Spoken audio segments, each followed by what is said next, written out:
Good evening. Welcome to the Overwatch 2 Stadium Asia Streamer Showdown. We're here to play some Stadium tonight. That's right. Stage 2 for OWCS for Korea is all done and dusted. Like Dana, we went through that. It was nice and fun. But now we're going to get to the real fun. Get to the Stadium stuff that we've been waiting to see. Yeah, we're going to get into the real wacky stuff now, Avril. There have been more heroes, more maps added to Overwatch Stadium here in Season 17 for Overwatch. It's a great expansion of the game mode, not gonna lie. I really love it. A majority of my game time since it came out has been in Stadium when I'm playing Overwatch. It feels like a fun, fresh new way to play the game that has been really refreshing. Yeah, we got 3 streamer teams on board today. A lot of former pros in there, a lot of familiar faces across China, Japan, and also Korea. Of course, they're playing live in the WG studio in Hongdae, so it's all on LAN. We got fresh custom games for Stadium brought to us in Season 17. You know, we've had I think we've had 2 events so far that we've had actual Stadium gameplay on. One of those, of course, was in DreamHack Dallas. We saw a little bit of a streamer showdown there, and now we're going to have one in Asia as well. But with the Season 17 changes, with the sort of updates to Stadium, including the 3 new characters being brought in as well. Yeah, new characters means new potential metas. I mean, we always see, like, the Juno missile builds and ever torpedoes like that. That's kind of been reigning over a lot of the Stadium games that I've been playing in. Maybe I'm just bad. Maybe if I was a better hit scan, maybe the Juno wouldn't be so much of an issue. We are going to have no issues of skill today with our collections of streamers that are ready to go. And, well, there's going to be no question about what you can be rewarded with by watching this stream as well. There's going to be plenty of viewership incentives for all of you to make sure that you are tuned in and paying attention to our Stadium Creator Clash here, our Streamer Showdown. And, well, Avril, we're gonna do a little bit of a round robin.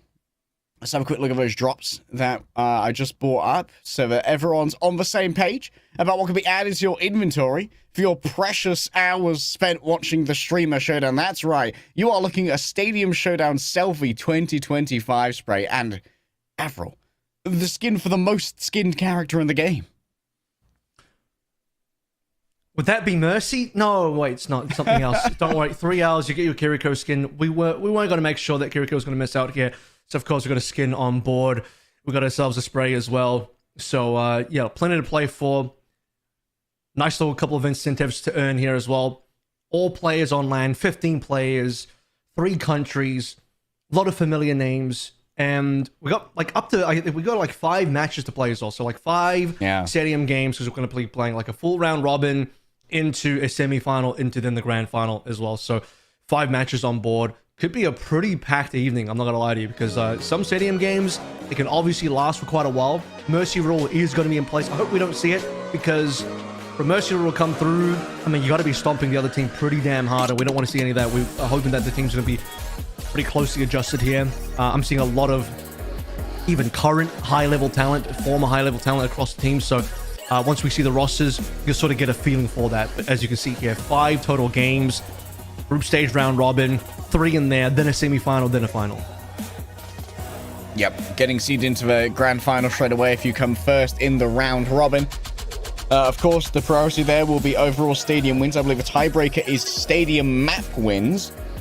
So, maybe going the distance could be beneficial. Is it map wins or differential? Yeah, I think it'll be differential. Map differential. Don't spread misinformation. I just lie. So, depending on how many rounds you win, you want to be having the most amount of rounds won without losing, ideally. But you can see on this graphic here, we have Sigma, Junkrat, and Zenyatta added in, so expanding the hero pool a little bit for every single role. Good to be able to change up the tank lineup in particular, because it's very brawl focused. You already have the Ryan, the Orisa, and the Zari in there. Even the Queen can be kind of considered in that archetype. So just having a Sigma, having that sort of poke capability in there, and then on top of having Zenyatta and Junkrat, really I think the heroes that got chosen to be added into Season 17 kind of show that they want to diversify the type of compositions that you can play, such that it's not just all like, yeah, we're just gonna play like Ryan and Lucio or Ryan and Juno and just like speed into the other team for brawling. Now you can at least like maybe play a little poke instead. Yeah, a little bit more poke, and of course all of these heroes are able to diversify between their ability and their weapon power as well. Of course, we've got new maps coming through in our map pool as well. Samoa, its control point, and I believe Volcano has been added to the pool of control points available, as well as Esperanza in a condensed format for push. Redwood Ram, of course, being a specific map only for Stadium. Actually, I think Arena Victoria would be in there as well, but it's kind of like attached to Colosseo. I think Redwood Dam is even in a location that is not attached to anything else in the Overwatch map pool, as far as I remember. Actually, funnily enough, given that there's Colosseo and Arena Victoria, they're like both the same map, really, if you think about it. They're like both take place in the same place. Colosseo's outside of the arena, then the Arena Victoria is inside the Colosseum itself. True. They're directly next door to each other. Here's a look at our roster coming through for Team Japan. Finn is going to be a very familiar name for viewers over on OW Esports as one of the current members of Zeta Division. I'll see what Finn ends up playing today. He's listed as support, so that'll be kind of like unfair to some of the other teams. If he actually ends up playing support, well, to be fair, they also have 3 DPS listed. Somebody's going to have to be on tank. YamatoN probably, I don't know. We'll see if he ends up rolling tank for the team. Somebody's going to end up doing it. You get to be pretty strong anyway. But Finn, if he gets to play on like a Kiriko, can you imagine Finn on Stadium Kiriko just absolutely dominating? Make sure this guy only plays like Lucio or something, or maybe a Juno, so like his carry potential is limited slightly. He is like the only, if I consider the rosters, I'm pretty sure outside of Nico, and I lied, there's one other current pro. There is also Nico. Also, I guess ryujehong, because he just played in OWCS. So given that to be the case, Japan kind of have 2 active pros. Korea will have 1. China have none, but that's okay because they have a lot of ex-pros and a coach in there as well, and Creed, a couple of broadcast members, and Muzi and 9duo. 9duo used to be a pro as well. Jamlee and MADA have had a... man. Say again? 9duo Riz, that's Smolder. That's a wonderful picture. Can I get one of those? A wonderful picture? Yeah, can I get a picture of that level of Riz? You got a couple of good pictures out there. Don't worry about it. See you at the next event. Yeah, China's got a lot of the old guard kind of, like I said, some broadcast talent in there, some really long time ago kind of former ex-pros, and Creed is still coaching these days, I'm pretty sure. Is that runner listed as tank? Hold up. That could be Cinema, ryujehong and Tobi, the old duo from Lunatic High. Then Seoul Dynasty as well, coming through, potentially both playing support. And then, of course, we've got Medal of Honor and Wolf, 2 popular streamers from around Korea. I don't know as much about their lore, to be honest. I've heard of Medal of Honor. Medal of Honor was actually one of the super OG Lunatic High members that I guess people didn't really get to see back in the day. Also on Combox for a while as well. Wolf is a very famous world champion in League of Legends. So there we go. SKT actually won more than one championship with Faker. So there's the Faker connection right there. I saw him sitting in the Faker chair. Really fun to see Wolf come over to play some Stadium. But of course, Runner on tank is going to be really interesting because he, back in the day, back when he was actively playing, was also main support on the rival team to Lunatic High on Runaway when he was main support as well. So got a lot of support players on this team, but notably you got ryujehong and Tobi ryujehong, who is still actively a pro, and importantly a pretty high rank one at that. Let's take a look though. Team Japan first as they walk on through for the audience, looking locked and loaded. Are there some custom streamer Showdown jerseys as well? We're gonna get the swag drops on this, man. Team Japan, very exciting to see them. I believe there's gonna probably be an interview to try and get Team Japan's thoughts on Stadium, the world of Overwatch, and how they're feeling about today. Nico leading the way there, followed by Pio. Nico with a little selfie cam as well. Pio, formerly of the San Francisco Shock. We'll get some words from the team. There's going to be multiple layers of translation here, gamers, so do be patient. We're doing Korean to Japanese, then Japanese back to Korean, and then hopefully Korean to English.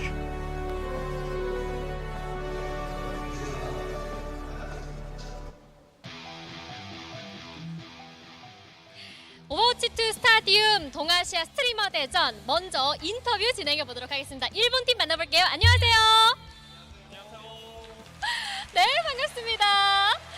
야, 제가 일본 팀 선수들을 이렇게 인터뷰하다니 정말 감회가 새로운데요. 먼저 대회 참가한 소감부터 들어볼게요. はじめに今日の試合に参加いただいた感想をお願いいたします。 안녕하세요. Now the question is, please tell us how you feel about participating in the competition. 普段やらない人たち、やらないモードでこの大会にできて参加できてめっちゃ嬉しいです。 오늘은 평소 않았던 경기로 이제 여러분들께 찾아뵐 수 있게 되어서 너무 영광이라고 하십니다. 그렇군요. 자, 그렇다면 일본 팀에 대해서 이런 이야기가 있었습니다. 핀과 니코 선수 너무 불합리한 팀원들 아니냐. 한국, 중국 팀들의 이야기가 있었는데요. 이 부분에 대해서는 어떻게 생각하는지 궁금한데요. The answer is hello. That was said in Korean. I meant it's an honor to meet you today for a game we don't usually do. Excited for the new game mode. まあそうですね。もう実際ちょっとチーム的にはめっち There's ゃ an 強い opinion と from 思 a ってる Korean ん player that is で unreasonable 負け for ないように Finn 頑張 and りたいと Nico to 思います。 participate. 네, 역시 팀으로도 Nico's like, I see. 역시 강하다고 I think there's a little more there though, but 하지 않도록 열심히 하도록 Drops him at 하겠다고 lol. 하십니다. 네, 그렇다면 스타디움 모드 얼마나 열심히 See, I think you're strong, but I'll do my best. 싶은데요. じゃあそのスタジアムモードどれぐらい頑張って練習してきたかちょっとお聞きしたいんですが。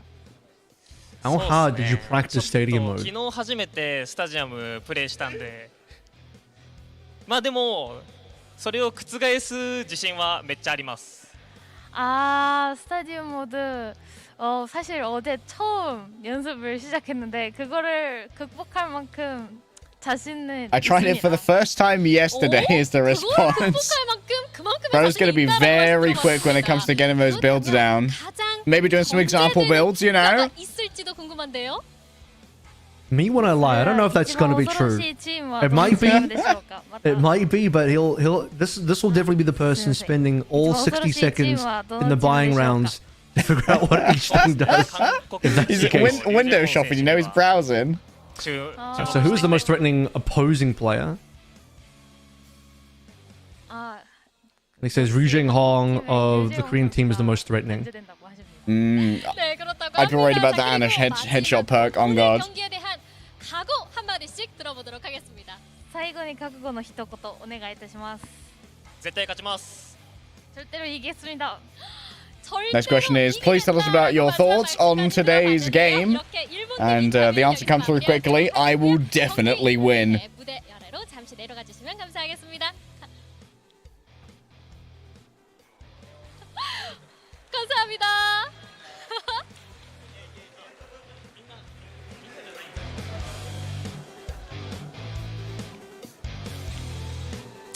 네, 자 이렇게 일본 팀까지 만나봤는데요. 과연 다음 팀 어떤 팀이 기다리고 Do you know if the 있을까요? players are allowed to, 다음 like, 만나보시죠.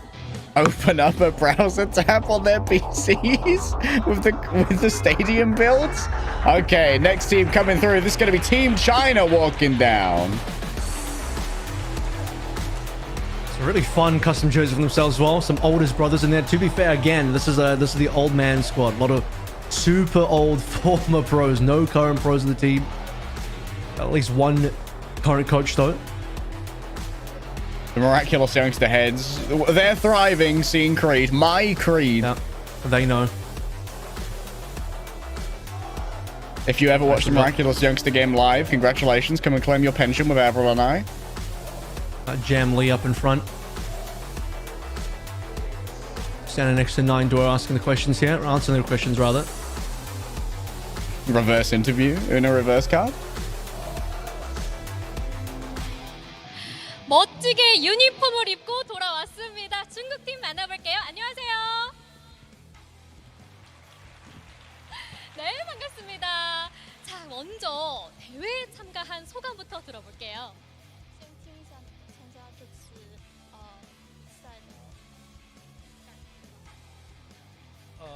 First question is, please tell us your thoughts of participating. And opened up by saying that Team China had such handsome uniforms. 感觉非常的奇妙，希望这一次可以发挥的比较好。 네, 저는 저는 한국에는 처음으로 와보는데 이번 대회에 참여할 수 있어서 매우 기쁘고 또 재밌는 것 같아요. 그렇군요.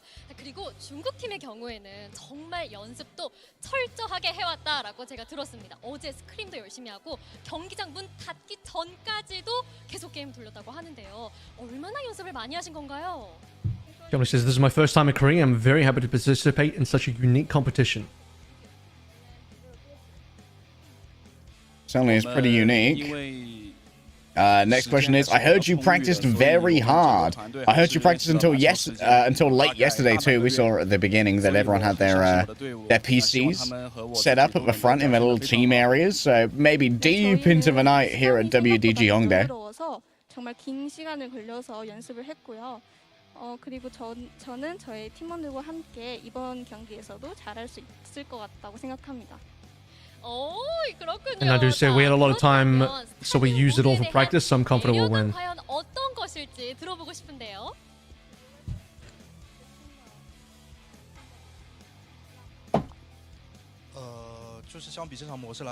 Now asking, what's the fun part about stadium mode? 캐릭터의 스킬을 제 마음대로 할 수 있어서 그 부분이 조금 색다른 것 같습니다. 스킬을 좀 마음대로 자유자재로 쓸 수 있는 부분이 좋은 것 같다라고 말씀 들어봤습니다. 그렇다면 중국 팀이 생각하는 가장 Says you can freely modify the skills to your heroes.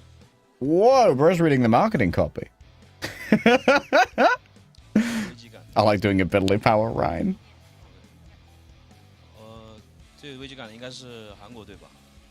Okay, next question is, who is the most threatening player? 네, 저는 저번에 토비님하고 재용님이랑 경기했을 때 진 기억이 있어서 아무래도 한국팀이 가장 견제되는 것 같습니다. 오늘 한국팀 견제되는 국가로 많이 꼽아주고 계신데요. 자, 그렇다면 마지막으로 오늘 경기에 대한 각오 들어보겠습니다. Chris says Korea's Tobi and ryujehong are the most threatening.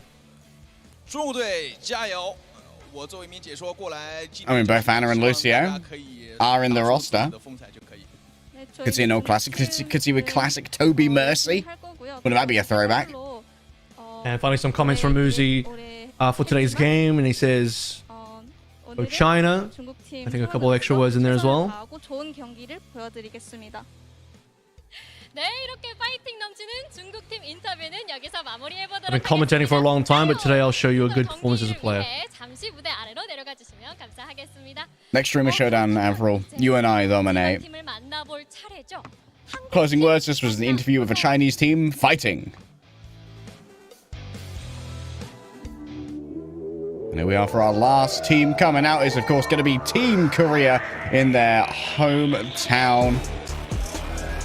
And there are so many names we know on this roster, Avril. Almost lunatic high looking jerseys too, if I'm honest, especially from the back. Oh, that's a big throwback.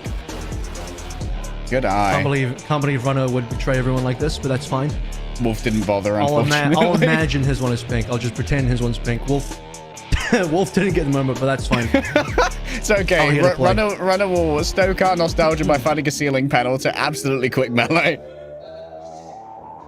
They raised the ceiling just for him too. Look at that. 마지막으로 So that's exactly what happened.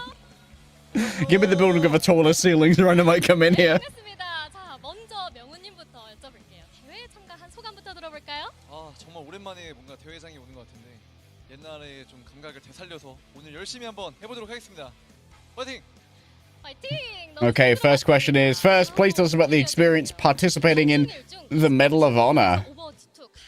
He is Medal of Honor. That would be his name. Yeah. So I guess participating in this match today, the streamer Showdown for Stadium. He says, "It's been a while since I've been active as a player. I'll work hard." The hard work starts now. 그만큼 경험이나 이제 연륜이 많이 좀 찼다 그렇게 볼 수 Okay, talking to Wolf now. All of the other teams evaluated Korea as strong, but what do you think about the older players? What do you think about the boomers, Wolf? Thoughts? 차고 넘쳐 흐르고 있다라고 말씀을 들어봤습니다. 자, 그리고 다음 분께 여쭤볼게요. 일본 팀 로스터가 공개됐을 때 He says, "I have that much experience. I will play the game with confidence." 니코 선수의 합류에 대해서 대해서 굉장히 어렵게 생각하시고 있을 것 Rolling in 같은데 with the confidence that only a homeowner could have. 어떻게 생각하실까요, 러너님? 일본 로스터 봤을 때 Next question is, what do you think about Finn and Nico from the Japanese team? Maybe Runner was the one who complained that they are too strong. 긴 했는데 그만큼 우리나라를 좀 견제하는구나 이 생각이 좀 들긴 했어요. 이 정도 로스터를 When I looked at the Japanese roster, I was surprised to see that they were current players. 들어봤는데요. 자, 그리고 토비님 뿐만 아니라 중국팀 역시 굉장히 체계적이고 열심히 연습을 한 걸로 알고 있어요. 스트리머 쇼매치에서 반드시 승리하겠다는 각오가 돋보이고 있는데요. But I thought they were that afraid of the Korean team. 생각하실까요? I would be. All right, question now for Toby. What do you think about the Chinese team, Toby? 팀합은 저희가 더 좋은 것 같습니다. 팀합적인 부분은 한국 팀이 위다라고 말씀드려봤어요. I saw them practicing yesterday, and he said you seemed very good. 오늘 경기에 대한 Tearing up the stadium ladder in Korea. 궁금한데요.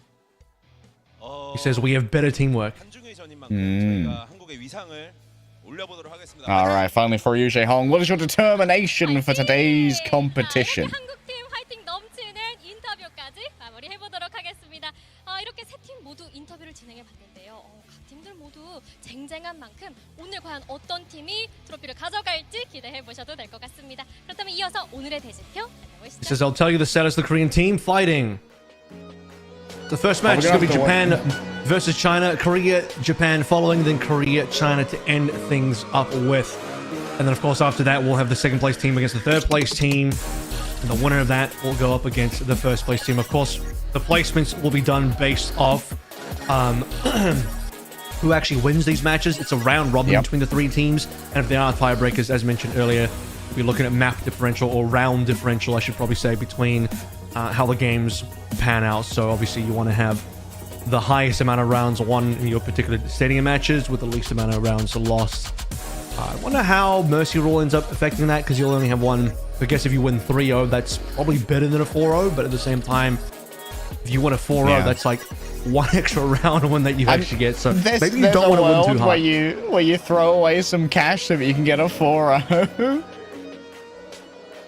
But yes, as ryujehong said, the status of the Korean team fighting, current status of the Korean team waiting.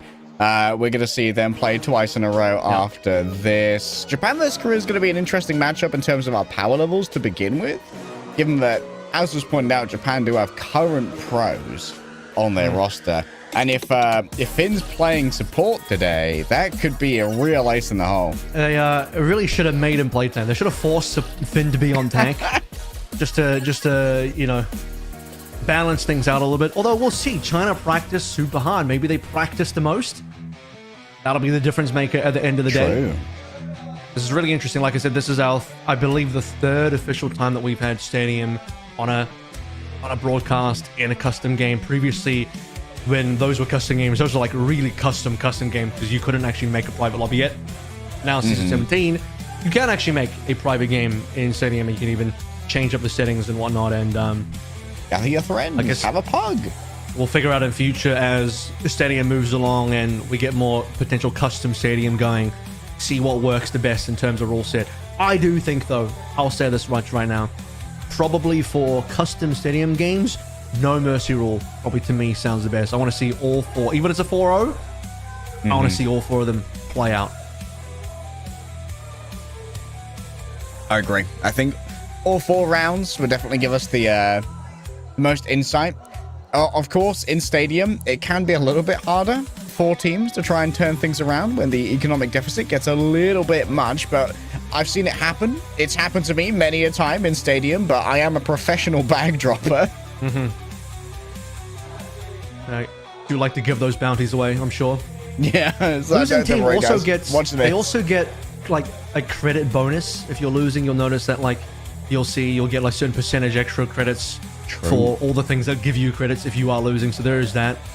I haven't tested out the custom mode yet in Stadium, so I haven't seen all the options, but I'd imagine if it were possible to even choose the order of the maps that show up in the possible 7 maps, that would be pretty cool. You could have a situation where you could quote-unquote draft the maps too, instead of it letting be full RNG.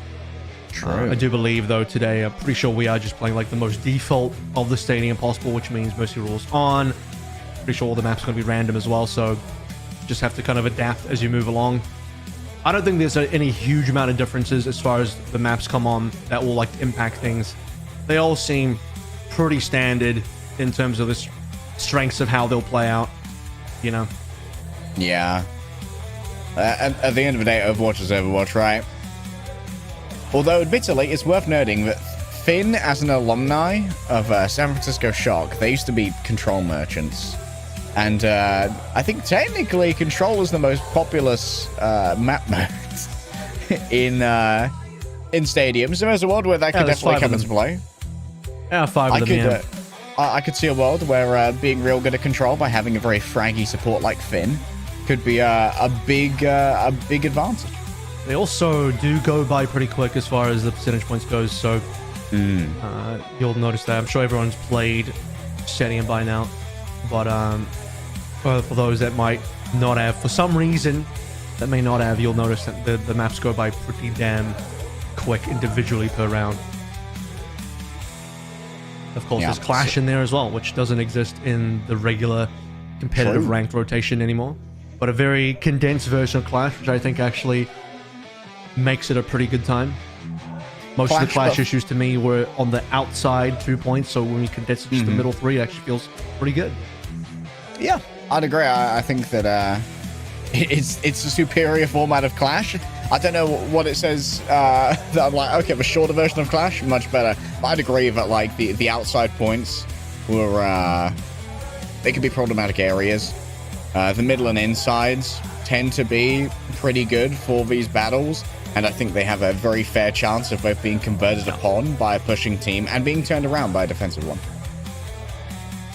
I'd like to really see how players progress in terms of snowballing. So for example, who really gets the MVP every single round? You get like 1,000 stadium cash if you get the MVP, which on top of then leading the amount of cash that you have can really snowball you pretty hard. So you can get like, 14,000 plus. I think I may have even seen like a 15,000 before if you're really pounding in that first round, which can snowball you heavily. It allows you to potentially buy up a strong purple item straight away in that second round. I think it's probably more cash efficient to just spread your money around a little bit more though by several blues, maybe round it out with a green rather than just in a straight purple. But there are some extremely impactful purples, particularly if they are the character hero specific purples that really change up your kit. So you're very interested in seeing how teams go about that. But like let's do it. Our first stadium, the first stadium in Asia as well. Map number 1, match number 1. Let's kick it off. We're heading to Paris. I was waiting to see if they were going to be cheers for this one. Okay, Zarya on both sides. Oh, we got a Freya on the field here. Some very different DPS lines. Lucio on both sides as well. And then Moira versus Kiriko. Oh, dear. I know what this is. Finn's gone Kiriko. I knew it. This professional... Yeah, okay, we did actually get a chance to do it. This professional Zeta Flake support player is actually... He better be on the Lucio. This Finn guy better be on the Lucio. He's trying so hard. He's like, we got knocked out OWCS. I'm going to win Stadium today. I might not get to go to Riyadh, but I will go to the top of this one. All right, so fun thing about the Zarya builds that we're already seeing. One of the really key things that I see on Zarya right now, I don't know if this is like hardcore Zarya meta, but Volskaya Vortex, it's the right click that allows you that when you basically cast an ability, you drop that right click as like a mini grab and well, mini, not here. It's all about Japan, who's already fragging out. Look at that. We just got a full team wipe. Ryan's the only one that went down. Yeah, Nico already decimating. Have a look to see what power they got. They got the Seeker point. Oh. Hyo's actually playing in third person. We'll see if this is... Are they actually playing in third person? Or perhaps the observing might be in third person. It's an interesting one. I would have assumed, especially on a cast, you would be the first person. Hyo's going to run down here so easily. He's gone. I just find the third person hit scan aim tends to be pretty good. Finn's going to do a little bit of guerrilla warfare. In the back, I think will survive. Seems like they can't be chased down for now. So very quick turnaround here from Team China. Great retake. And now they might be able to get the lead if they can hold the space well with Zarya. Oh, Finn spawn camping, bro. What's all that about, bro? That's a little bit nasty. Has the free TP as well. doing their best Tracer cosplay as well in the back, stealing away the bot. Like, you know what? I've got access to Tracer early with my free TP. I'm just going to take this. You guys don't mind, do you? There's the right click, I believe, onto Nico. Unless that was an actual YamatoN surge, or they'd lost control of the bot, which would be interesting. Oh, and he disappears. Because, of course, if I'm not mistaken, I don't remember what he picked early. It might have been the perk that allows him just to TP anywhere he wants, which would make a lot of sense. Yeah, I think it's for free aim swift step. This tells me that Rion is trying to play with only a Lucio for healing, though. Very much a Finn's going to play for Finn kind of angle. And this seems to be working in the back. Has stolen the bot away once again. Finn's already on a 750 bounty. He's the only player on Japan that has a large bounty. China otherwise has been kind of winning these team fights. But Finn personally has been doing Finn things. So there is that. Oh, man. All right. Let's see if China can just take control of the bot. And as they win the team fights, not allow Finn to just steal away. I will say Finn's kind of build here, the off-angle Kiriko that can teleport anywhere on the map in whatever direction, super annoying. They're going to get a nice grab here. 2 players down, which means they should be threatening. They'll definitely get a cap on the actual ticket. Tayo's managed to trade 2 back, though, which is pretty nasty. Oh, wait, Tayo gets 3. Maybe even a 4th? Nah. Oh, not quite. Jamlee went low enough that the ability power of... Did they get the lead? They just about got the lead. Okay, now Team Japan are in a bit of a race against time here. Do they know they're in the lead? Okay, just waiting for respawns to come through. Yeah, doesn't want to push too far because then he would have to be too far away from his teammates. So wants to just stall the bot out to wait for the teammates, group as 5, and then get the flip. China has to touch right now. They literally have to touch right now. Oh, okay. Overtime will continue going the other way. Not your average push map. Out comes the Coalescence, and of course overlaying those support ultimates. Yamato falls on down as well. And now it's down to Jamlee, flanked upon by Tayo. Great accuracy with the Peacemaker here. The Blizzard could be the death knell of all and sundry. It seems like Finn is somehow trying to get away with it here. Only the Freya remains in 2 versus 1. Up against the May. The wall is brought on up. Finn works our way with even more. Finn's already got like 13k, by the way, and is going to get another 1k probably for an MVP bonus. I have to imagine, yeah. Oh my goodness. MADA did a really good job of just taking YamatoN down in the tank setup there between the 2 Zaryas. We'll take a look at the overall cash between these players, but Finn's going to be tough to catch as well. The problem is he's MVP. He's got a 1,500 bounty. Good luck collecting that bounty ever, because Kiriko, particularly with, I think it's a fleet foot power, the one that lets you TP any direction you want without targeting an ally. Super hard to catch. Like, I don't know how you're going to get this guy at all. But you have 15,000 on Nico, which is huge, and then 19,000 on Finn. So like I said, you can get like a ridiculous amount straight away. And bro's going to pick up what is that? Hard Light Accelerator for this purple, which is the 10% weapon power, 10% cooldown reduction, and then when you use an ability, gain 5% weapon power for 3 seconds, stacking up to 3 times.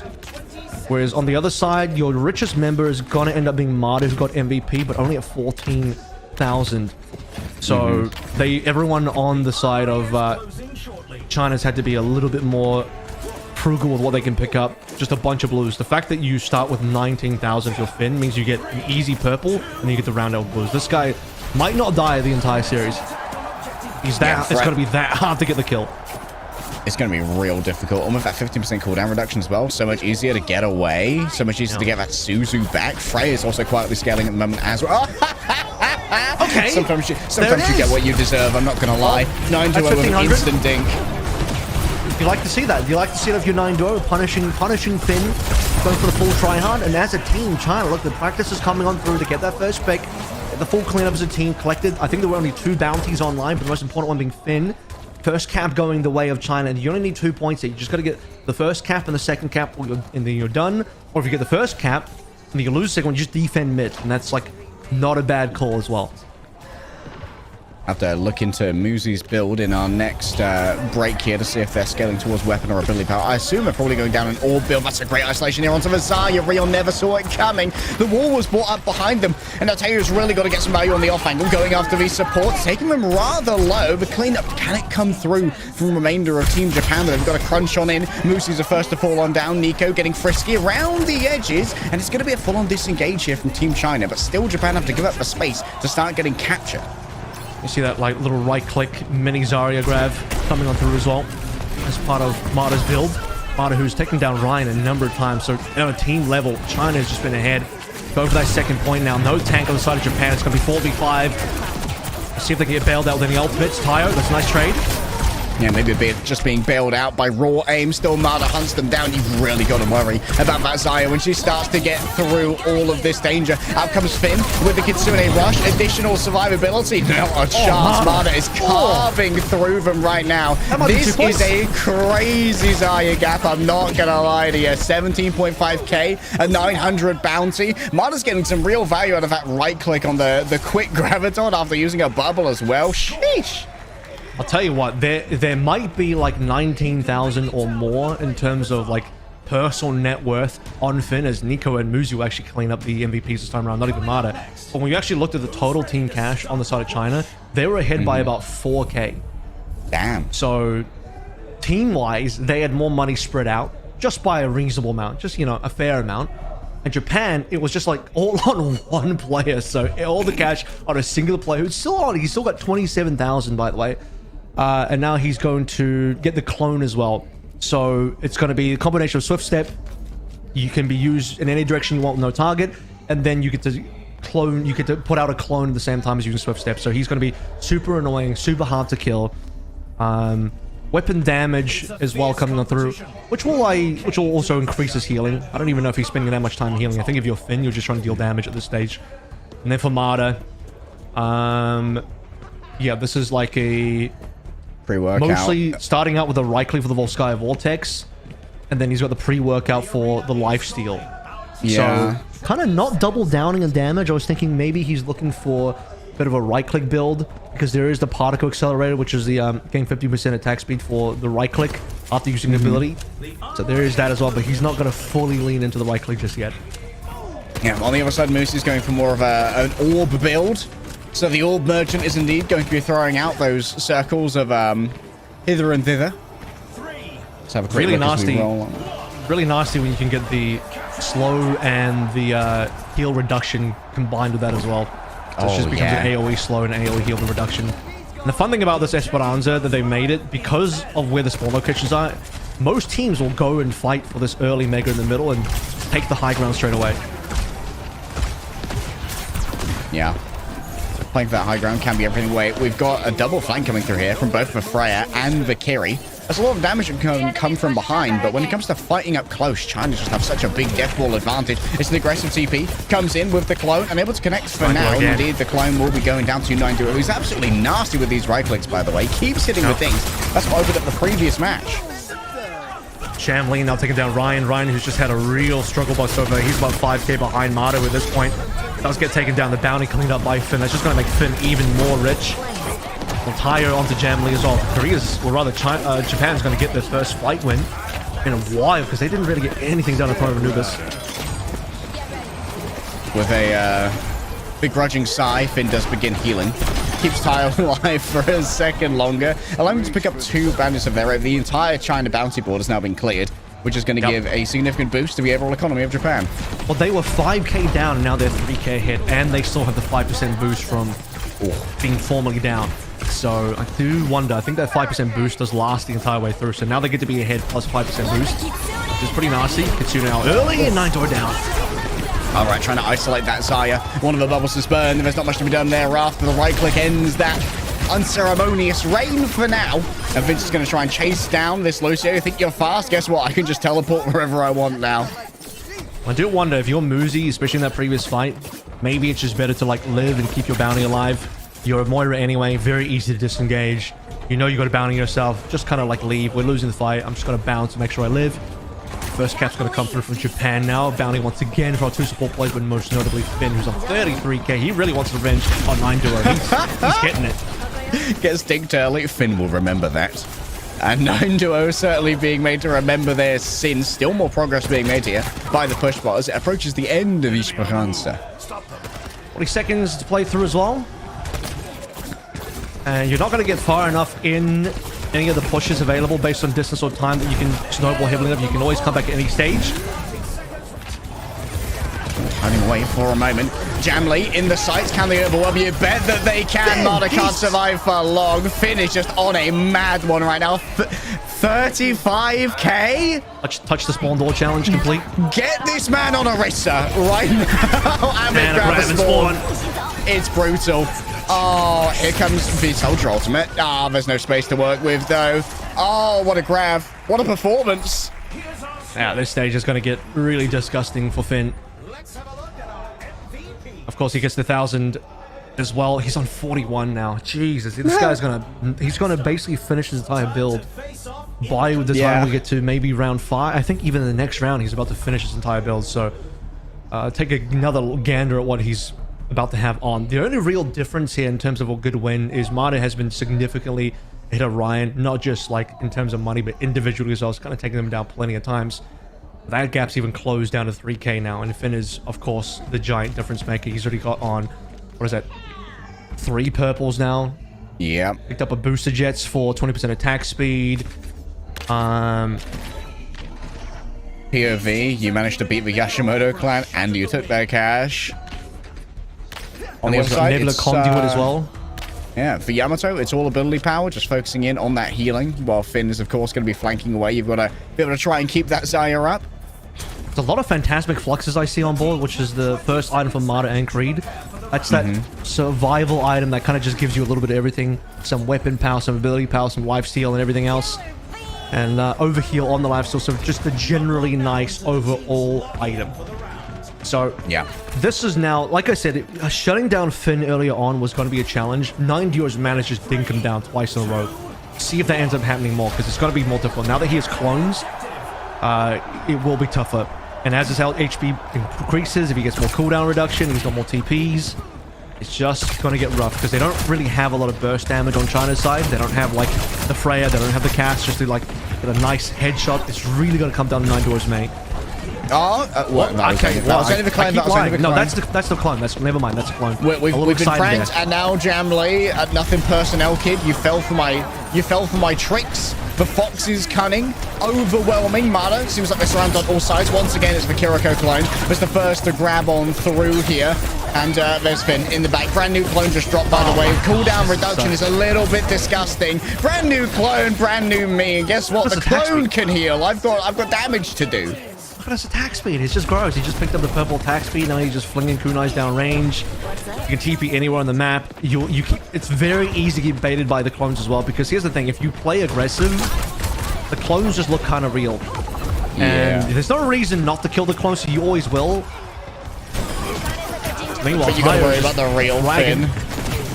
Yeah, Tayo softening up these targets, and then Finn's going to make an audacious play to try and finish them off. There goes MADA, 9 Duos down as well, and Muzi's not long for this world. That was disgusting. Shame on this man. Put him on tank. Now force Finn to play tank. This is so shameless. Get this man on Orisa. This man is so shameless. Force him to play Hog. I don't care. This guy rolls up into a streamer's tournament and plays the actual hero he would play on Zeta Division, his actual OWCS team. Some people just want to try. Some people just want to watch the world burn. Some people want to watch the enemy team burn. 9 Duo. Not nice for now. Unfortunately, not immune to that. Finn grabs Jamlee on the off angle. And now we gotta try and keep the Zarya alive. Just all in pocket onto his Zarya. Oh, here comes the Deadeye. Trying to run him down. The damage is too much. MADA stays alive for now, but Finn is still here.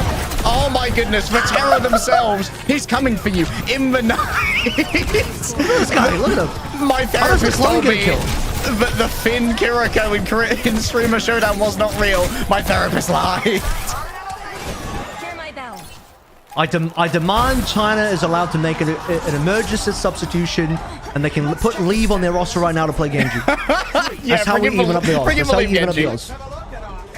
What is he on? 52? You can almost finish a build at 52, almost. I think over like, I think 70 if you want to like really finish every single slot all in purples. But like beyond, once you hit the 50s and 60s, you're basically OP. You're basically so overpowered, it's done. Consider this. Japan's total net worth is 199. They're basically 200k. 1/4 of that is just Finn. 1/4 of the full team's net worth is on one player.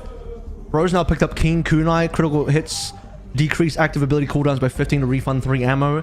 And he do be hitting those. So basically, that means he just gets more swift steps for free. Just in case you thought he wasn't hard enough to kill. And then Cyclist Gloves is one of the items as well. When you use an ability, gain 20% attack speed for 3 seconds. So really, he's gone a lot of attack speed. The 20% attack speed you can see on the screen is just from one item, but then the Cyclist Gloves will add another 20% on once he uses Swift Step for a 40% attack speed bonus and 40% additional weapon damage as well. So, brothers, gonna be nigh impossible. You can even see, like, I saw the bubble item there for Ryan just to end. And I think the strategy at this point is literally bubble Finn, do not let him die, and watch him carry. Yeah. Oh, the Keen Kunai as well to decrease those ability cooldowns every time you crit. Oh, nasty. I mean, like, as you said, like, 25% of the assets are owned by one person. Finn is currently in the late-stage capitalism build. The thing is you really want to see a major damage dealer come online for the side of China, so you typically want to see your soldier kind of lean into some heavy damage position, because he's only got the 20% extra damage right now. And he's got kind of like a mixed bag in terms of purple items, because we see some survival purples in there, including Phantasmic Flux. And at this point, it's like, you need Eye of the Spider or Closer or something, like some really heavy 14,000 type of purple weapon damage to catch up and deal some real damage to pressure out. Guess who's on the flank? Well, 2 players are already down. No, that's Kiriko clan. I got baited again after all. Curses! I felt I've fallen for a classic blunder. And, well, Creed goes a little bit too far. Nico's going to punish that one. And here we go. 2 Kirikos can actually take... The Kiriko clone gets 2 final blows, by the way. I don't know if Finn gets the credit for those. The Kiriko clone has actually done more than Finn in this. He's gonna hit maximum bounty soon. And that bounty, I think, will never get claimed. Again, just based on how quick the cooldowns are going to be. You can play super, like, selfish Suzu. You don't even have to Suzu your team. Just Suzu yourself. TP away. You will actually never die. That's before he picks up Tuzu, which I don't think he's going to get Tuzu at this point. I don't think he needs it. The Kiriko clone. MVP down. MVP down. There's a chance now. MADA on the outside, just gunned down by Tayo. There's no other way to put it. Bro's got the fully loaded Peacekeeper and his was hitting shots. Quick assassination of their character over here. Creed down once again. It seems like breaking out of spawn is going to be a real issue for Team China. I don't... Oh, they'll be able to touch. Ultimate's going to be important here. Finn, I believe, is in the back line right now using Kitsune Rush. Yep. Extra attack speed, however, has to use the Caesar on themselves. Could be overwhelmed. The villain, the evil, could it be defeated? We've arrayed our greatest paladins to try and take down this demon, but they keep getting reinforcements in the form of additional Kirikos. And you better guess what? The rest of Team Japan are ready to squeeze in from the other side. Finn is slowly pathfinding an escape, leaving a trail of clones in their wake. And at this moment, I don't know if you can really spare the admin to try and get him out of the backline. You can't. You'll spend forever chasing him, and it's very unlikely you'll actually get him down. Better to just go forward and try and get the 5v4 moving, but as you do that, Finn just takes down a player from your backline. Now the sound barrier comes on through, and China is all but routed here. Tayo with a couple of extra. Finn's hit, by the way, maximum bounty. Oh, that's a nasty big bounty.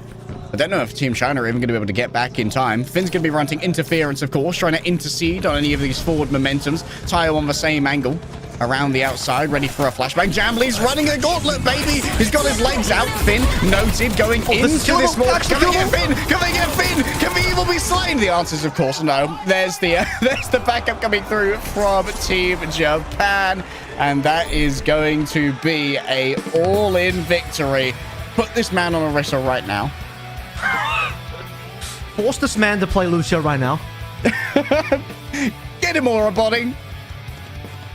Force him to 1v5 against AGG right now. Force him to make him relive the third place game. Force him to play against Falcons in the global LCQ right now by himself. Yes, sir. Mods, ban this man from picking Kiriko. Mods, enable hero bans of Stadium right now, but only for Finn. I believe there was actually a tweet coming through from the developers that the Kiri clone nerf, it's coming. It's coming. The promises have been made. The player of the match is going to be Finn. Undeserved, honestly. Don't think he really performed that well. Only got, what, at the end, what, 60k? So, honestly, to yeah, step it what up, did he get at the end? What was his final score? I actually didn't even see it at the end. We kind of just ended and we were done. I'm gonna check real quick because I'm curious. I'm extremely curious what his final cash amount was. I'm pretty sure it was disgustingly high, whatever it was. I'll get back. Generational well. Like I said, he started the final round with 1/4 of his entire team's net worth. So. Bro was cashing with San Francisco shock checks, you know. He ended on 60.4 and his team ended on 222. So, I mean, like, that is like 27% of his team's net worth. Yes, I calculated that. Wanted to be sure. Holy, my math wizard over here. I mean, I think it might just be a... Do the Kiriko clones scale to the original Kiriko's, like, base weapon damage increases? Do we know? I haven't played enough Kiriko on Stadium personally to tell you. It's doing something. It's doing enough. Whatever the clone nerf is, it couldn't come sooner. Really, I don't think the clone should do anything except literally run forward and just die. The clone should... You can see the clones dealing damage, which is insane. The amount of clone kills you got was crazy. I mean, with maximum respect to Team China, who came out and put up respectable... Dylan Snyder, if you're listening, remove the capability for the clone to deal any damage or do anything else except run forward. Because this was just... This is remove wild. all the brain cells. Right. Enable neurological degradation. I gotta get the winner's interview now for Finn. Ask him if he feels any shame. The perfect question.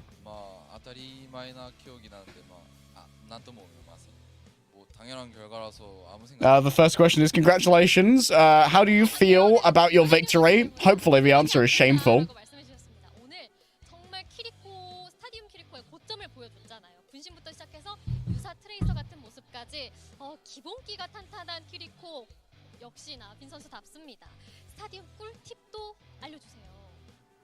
Finn responded, it's an obvious result, so I don't think about it.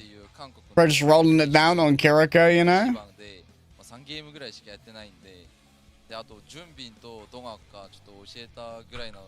Asking up now, I think I've seen the best of Stadium Kiriko. Please give me some tips for Stadium. Finn might just say, be one of the best support players in the world, and then pick your best hero, and then pick clone. It would certainly make sense. Finn responded, I played Stadium mode 3 times for the first time yesterday, and Donghak and Junbin made a build for me. I think the YouTube build is good. Bro logged in, saw their car queue top build for Kiriko in Overwatch status. Yeah, that'll do, bro. I'll be fine.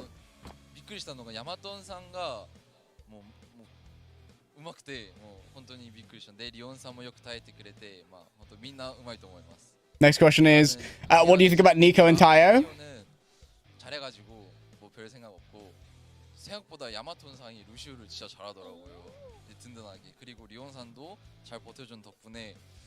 Nico and Tayo are doing well, so I don't really think about it. Finn only notices his teammates if they're feeding, you know?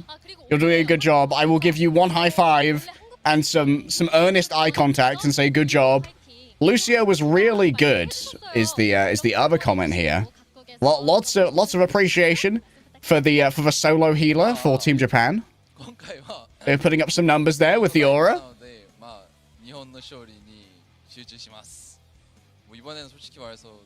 And the next question or comment is, the Korean fans also cheered for Japan.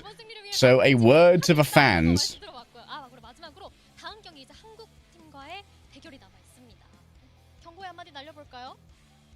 Since I'm representing Japan this time, I will do my best to help Japan win. A word to the Korean fans. I ain't doing nothing for you today. I will do my best to help Japan win. And in a word to the Korean players, I am a representative of Japan, so be careful. Feel the fear. gets themselves off to a very clean start. Korea, a lot to think about here as they get into the next game, and we'll see how they do after this break.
crushing defeat for Team China in our first match of the Overwatch 2 Stadium Asia Streamer Showdown here. Japan looking mighty strong off the back of mostly Finn. If I'm honest, late day, that was pretty nasty for those that don't know yet. Yes, the Kiriko clone does deal damage, it does heal you, and it does scale off your own scaling. And we found some disturbing things in the notes as well about that Kiriko clone also. That may require to be giga nerfed into the guy. Fire the Hammer of Dawn, Avril. Don't worry, I have personally DM'd Scott Custer Kennedy to say that please nerf Kiriko right now, specifically for Finn. So yeah, catch that update on Finn's computer in just about 5 minutes, I think. So yeah, we're gonna hit the big red button there. Yeah, gonna come in between rounds of Stadium, actively start changing the file. If you see a Blizzard staffman walk on stage specifically to Finn, you know what's about to happen. Yeah. You know what's going on in his computer. Team Korea on board. We'll see what they pull through. We had a double Zarya in our last matchup. So Zarya versus Zarya match. And I kind of liked generally where China was going in their direction with the team comp. Zarya and a Mei. They had Lucio and a Moira as well. So you could tell they were kind of mostly going for some sort of brawl composition. Jamlee Soldier was even looking towards like a sort of biotic field build that he was maybe only like halfway through the build, not even close to finishing it because they lost 1-4. And my biggest concern was I think China just lacked a strong carry player or hero that was mostly doing the work, unless you're looking at MADA. But even MADA's Zarya was kind of building sort of supporty, started moving into some, you know, we talked about the lifesteal perk there, but also there was a bubble perk in play as well. A lot of players were mostly building for survival. Jamlee Soldier had double survival epics as well, the double purples. Whereas it was a lot more clear on the Japan side. It's like, yes, okay, Finn's maybe our best player here as an active pro on a top 4, top 5 team in the entire world, on one of his best heroes, or one of his like actual heroes that he would play on Zeta for, you know, for an OWCS match. And he's just gonna completely wipe the floor with everyone. So hard pocket this guy and let him carry the game, and that's exactly what happened. So looking at Korea on stage now, they just saw the carnage that was that last game. I wonder what their takeaway is going to be, aside from the fact that Finn's a target. Get this man out. Target this man. Get him out of the server. Ban Kiriko? Question mark? Can we do that? Is that an option? I know one option. Me personally, I play a lot of Ana in Stadium. I know people think Ana sucks in Stadium. My opinion, she's actually kind of good. But she's good in the sense that, like, to me, you build for pure weapon. I'm going to tell her on my Ana build right now. Trademark Avril Ana build. Pure weapon damage, almost pure weapon damage, and you build for no scope, and you build for the big sleep dart. So it depends who you're up against, but if you're up against any sort of dive, Genji it's great against, Lucio amazing against. But Kiriko, if you want a guaranteed way to shut down a Kiriko on a big flank, you get that power. Let me find the one. It is... you'll have to forgive me for not knowing the exact name. Is that increase the projectile width by 500%? That's the one, yeah. It's actually it's an item that you buy. It's called Tranquilizer. Sleep dart gains 500% collision side, 100% projectile speed, and 20% sleep duration. So you want to build weapon damage with a lot of no scope in there. There's like a no scope power that increases your attack speed. There's a headshot perk in there as well, which actually you can no scope headshot. Fun fact. And then with Tranquilizer item, you're basically guaranteed to hit every sleep dart. Every sleep dart you won't miss. You fire it in their general direction, it will hit, and it's fast enough that you can't react to it. So maybe you're a god like Finn and you can just Suzu in time, or you TP in time, but if ryujehong gets a Tranquilizer, and I would like to see him. This is ryujehong. He's the signature Ana. He's like the most legendary Ana of all time. Play Ana, pick Tranquilizer, see Finn on the flank, go for a sleep, boom. That's how you get him. Tell you what, chap. You get Finn's ass by just sleeping him down. 100% ironclad guarantee. If you run the Avril Ana build and you get a lead of 100 meters in Stadium on push, you will win that round. Every single time. Problem is you can't get to 100 meters and push in Stadium. Exactly, Avril. So if you get to about 100 meter, which isn't technically possible, basically guaranteed to win. Yeah. I do like potent projectiles. Unscoped biotic rifle projectiles are 100% logic. It's just double size, no scope projectiles, which is pretty crazy. Ooh. You don't miss those. Trust me. You fire those in some general direction. I think Biotic Rock might actually have been the better way to put it. Just throwing pebbles out of the gun. I thought you got a Biotic Spud gun. You know, this is how you. I've had a lot of fun shutting down Genjis playing Ana. I mean, some of them don't realize how Ana works. I have a couple times where I've like slipped a blade, and they're like, "Mike, sleep." I'm like, "If only you knew. If only you knew there was zero skill involved in what I just did." I just looked at you and pressed the button. I didn't do anything really. Sometimes you just gotta cope your way through it. Like, yeah, it was a nice sleep. Cries a little bit. It's when I go up against the when I get taken out by the scaled Kiriko clone. Oh yeah, that was a good flank Kiriko. Very, very good. Very skilled. I was outplayed there for sure. For sure. Yeah. I can't wait for Dylan and the team to nerf the Kiriko clone. I can't believe that thing deals damage and heals. Like, and is basically an aimbot as well, because the damage it deals is it auto aims at an enemy. It auto aims. Like, oh yeah, auto aims at enemies. So it's like a moving tall turret that deals your damage. Oh, so, finally, a tall turret for the weebs. You hate to see it when you have a 60k net worth Finn who is like globally one of the top Kirikos in the world, with a clone that is basically doing his damage and doesn't miss. You hate to see that if you're Team China. Really? you hate to see that. I think if you're anyone, maybe if you're not rooting for Team Japan. I mean, for Team Japan at the moment, like, Finn's on his faker arc. There's no other way to put it. Like, bro might just be the GOAT of Kiriko Stadium out of a sample size of one. Didn't even get a chance to see Nico shine on the Freya. Nico, who just recently won Odyssey Japan on Varel, the current pro, who's who's performing quite well. Also playing their main. I suppose he is. Yeah, again, Japan out here trying to win. Japan Although because he didn't, because Nico just didn't go sick nasty, I'll give him a pass on that one. True. I don't know if they had a chance to go sick nasty. Let's see what Tobi does on Lucio. Surely a Tobi Lucio comes out. I think the answer is Mercy to chase down those Kiriko flanks. Just because Finn, maybe he'll get the heebie-jeebies face down with a Mercy Glock. I will say, too worried about losing to it. Most Mercy in Stadium is pretty average. But if you have one really crazy player in your team or the other team and they're just hard-pocketed by Mercy the whole time, yeah, it's pretty nuts, as you would expect. So, but no, probably not going to see Mercy. Probably going to see something with carry potential that lets you really take him out of the game like Lucio. I'm going to do a real cheeky thing on you here, Avril. I have a dream. I have a vision in my head of Medal of Honor previously playing Farah when they used to be on Lunatic High in Combox. Is that correct? I actually couldn't tell you. It goes beyond my knowledge base. It's too long ago. I've presented unfalsifiable evidence, therefore I am correct. Expert debater. Of course. Well, I see a Genji. I see two Genjis. I see a Sigma as well. We're changing things up. I see a Kiriko on both teams, but at least both teams will have one. That does mean we're not going to get the classic ryujehong Ana, though. Wolf is going to be DPS with a Mei, and Runner is going to be on the Sigma, and I like it. He's got the triple hyperspheres straight away.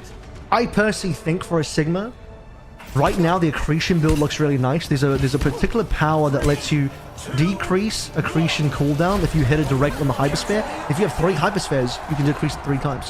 So wow, that's good scaling right there. Synergy between those powers.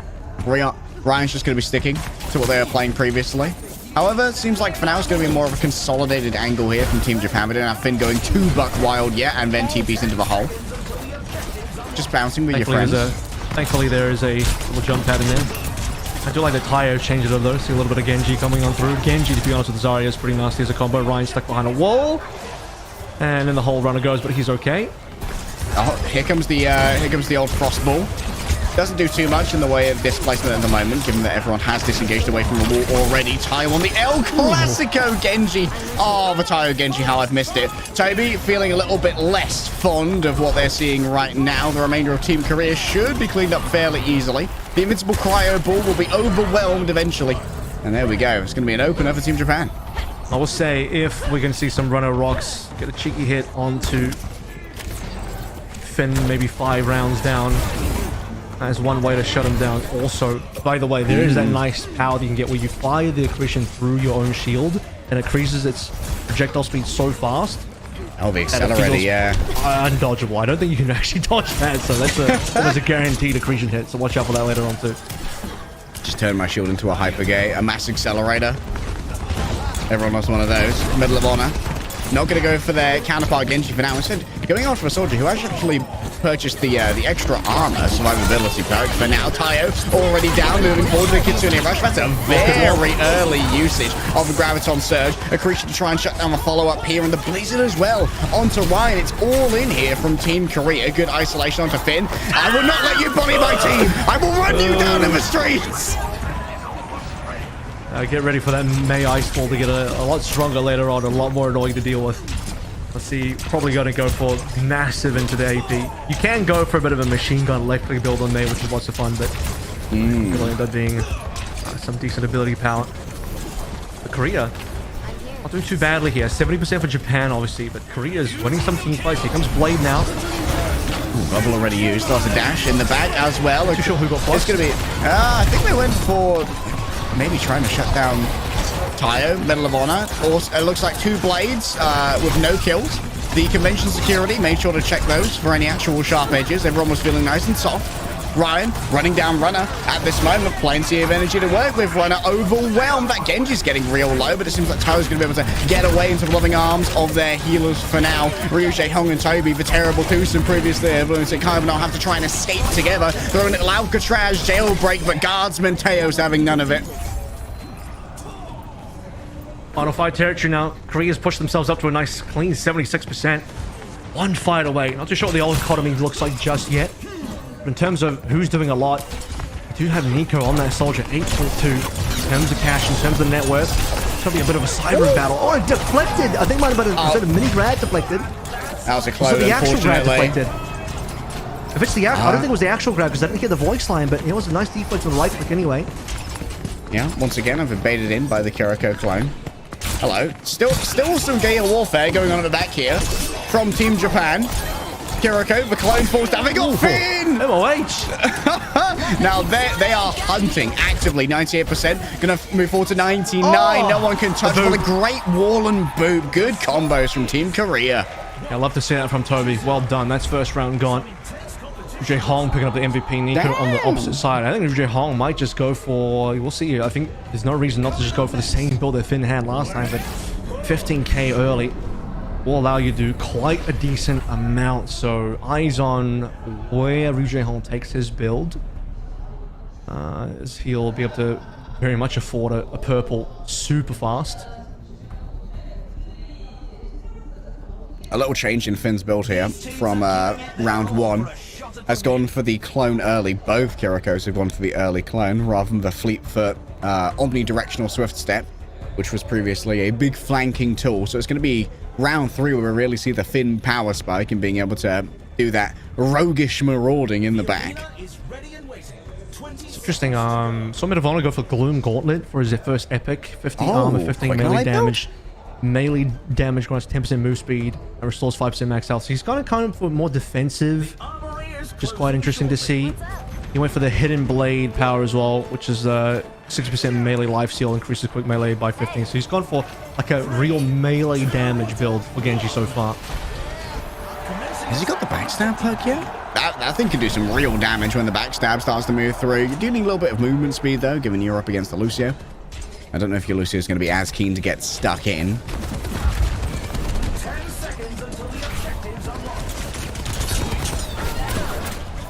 All right, here we go again. Finn on the back line. Yep. There goes the Kiriko clone. And now Tobi next up on the docket, going in for the fight. Manages to swift step out as the rest of the team are rather close. Tayo coming in for some right clicks for now. It's very scary going up against that Sigma with that triple hypersphere. He does throw out a lot of damage.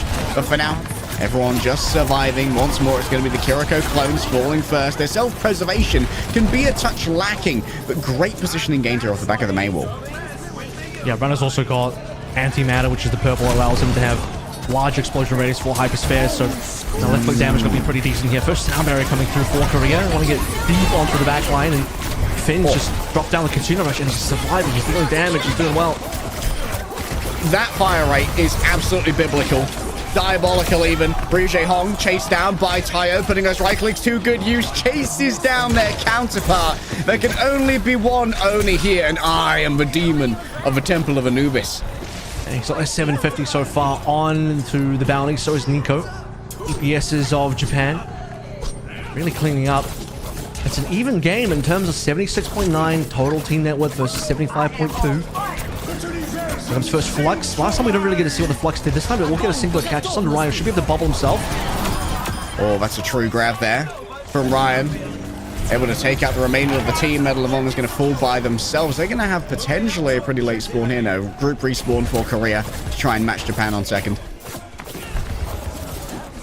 Opportunity for Japan to clean up a 1-1. Even up the series in terms of the round count. We've got the matches to stay. First played. Aggressive here. Tayo's already got one. Runners down. ryujehong can't make it to the door. Oh, the disengagement wasn't strong enough. And that's going to be a Suzu even further to make sure that Tayo stays alive in the midst of all of this melee. For Team Korea, I don't know if they've got the time to come on back. All 5 have respawned now. Should be one retake to play on through. The cap doesn't come through that quickly. Nico onto the high ground. Bit of honor this time assistant to Blade. It's got a lot to play through. Sound barrier to keep him up. Lost the target on the Lucio. Got hoodwinked. However, ryujehong has managed to find the opposing Kiriko clone. Once again, I have been baited. The right-click grab, not quite good enough. I'm getting up close and personal. Medal of Honor ready to melee. The knife bill starting to come on through. Finds the cracks in the armor and sinks in the blade. Emoish got the double bounty as well. He picked up both YamatoN and Finn's bounties there. So I'll push him up a decent amount. I'll push him ahead of Tayo, at least for net worth at the moment. We'll be able to recap this with the team. Tie things up for this Throne of Anubis. Ball to block things out. And ryujehong just to clean up one of the clones as we set up for mid. You should make that thing smaller in the kill feed, like the turrets. You know? I was thinking, wow, Finn down, or wow, ryujehong down. Oh my goodness, Finn takes a little bit of early pressure there from the hyperspheres. Down goes the clone, and now sitting down within the grav. Runner able to use their big kinetic grasp to eat a lot of that damage. However, I think there's so much of the damage that's already been done, and Japan are getting cap progress. They are actually not standing on the cap at the moment. They're kind of hunting for kills. They will be able to get the final one to Medal of Honor. They'll finally resume the cap a little bit later on. Tuna rush ready for ryujehong, as you can see. As we get past the clone, you do have to deal with that because the clone is dealing damage. So much damage, man. Oh my goodness. Oh, they can't touch a point either. Dude, they're sending the clone forward. It almost killed ryujehong. All right, bringing Custer from backstage. We need to disable this perk right now. Oh, let's see if well, I think both of our Kiriko should have that, which is going to be double up the amount of clones on field. Tobi picking up MVP for the team this time around. Don't know how useful it is really on the Lucio, if I'm honest, but I'll see if Tobi can get some real work done there. That'd be pretty nasty. He is currently the highest net worth member on his team, which is pretty wild. You can build towards more damage, although I don't think that's where he is currently. I'll just do a quick glance at a couple of things here. Yeah, he does have the second right click reverb power. And crowd pleaser for Soundwave. Heal all allies affected by crossfade for 20 extra healing. I actually do think I believe it is a power. Yes, radio edit. When you use your amp up, you get a mini sound barrier. It's quite strong. Just to give your team like insane green health. And despite it being 85% reduced, it still scales with ability power, which increases your sound barrier. So the mini sound barriers are pretty nasty. Yeah. So since you're building ability power anyway here, why not? All right. Finn, no surprises, is going to be highest net worth on the team. Just Finn doing what Finn does. I believe just have 3 TPs now as well, after getting that second power. We've gone back to Samoa, by the way. Second time in 3 rounds. They do love this new map. I actually didn't know we could do the same map again. I didn't either. I thought you could only get one map in terms of the uniqueness of the maps per match, but here we go. A second Samoa. Okay, 2 Kiriko clones traded out for each side. Now we're talking. Runner and ryujehong go down. Traded for another Kiriko clone. Oh boy, Tayo trying to chase down Medal of Honor here. Giving over the shield from Vizire, additional staying power. The Mei's not going to be long for this world. Wolf has been fed to the pack. And that's going to be Japan popping off already.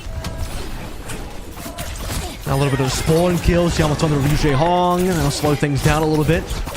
The Kiriko on Kiriko violence for clone battle. Attack That's of the clones. thing. We literally just had a clone kill a clone as well, which is get ready for that to happen a little bit more often. Tobi as the highest net worth member of the team. Okay. A little late to save his teammate there. Tayo gets an extra deflect kill to ryujehong.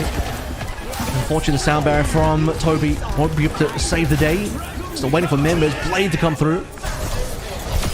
Oh, Tayo with double on the blade. That's kind of nasty. Tobi failing to save ryujehong. Play the... But if you close your eyes, it feels like everything's changed. Yep. My lunatic high. Talked about the extra damage from behind the backstab item before Genji. Well, Tayo has it. Just as a little bit of an update on that.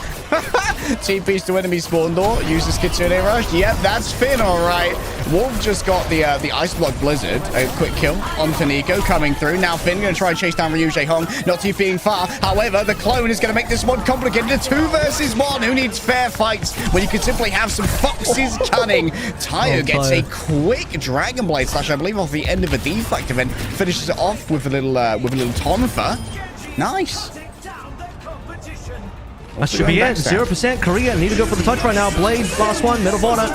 It's a 3-man flux, but they're all sound barriered up, so nothing's really going to be made of this one. With Medal of Honor down, your only DPS still being Wolf, but not really doing too much on towards the mate. This is a cleanup. All right, yeah, ryujehong not going to be long for this world. The Kitsune Rush is sent back towards spawn to help any respawners get back more quickly. But Japan, they have found their Finn scaling. They've got the swift step with no ally required. So guess who's always in your back line?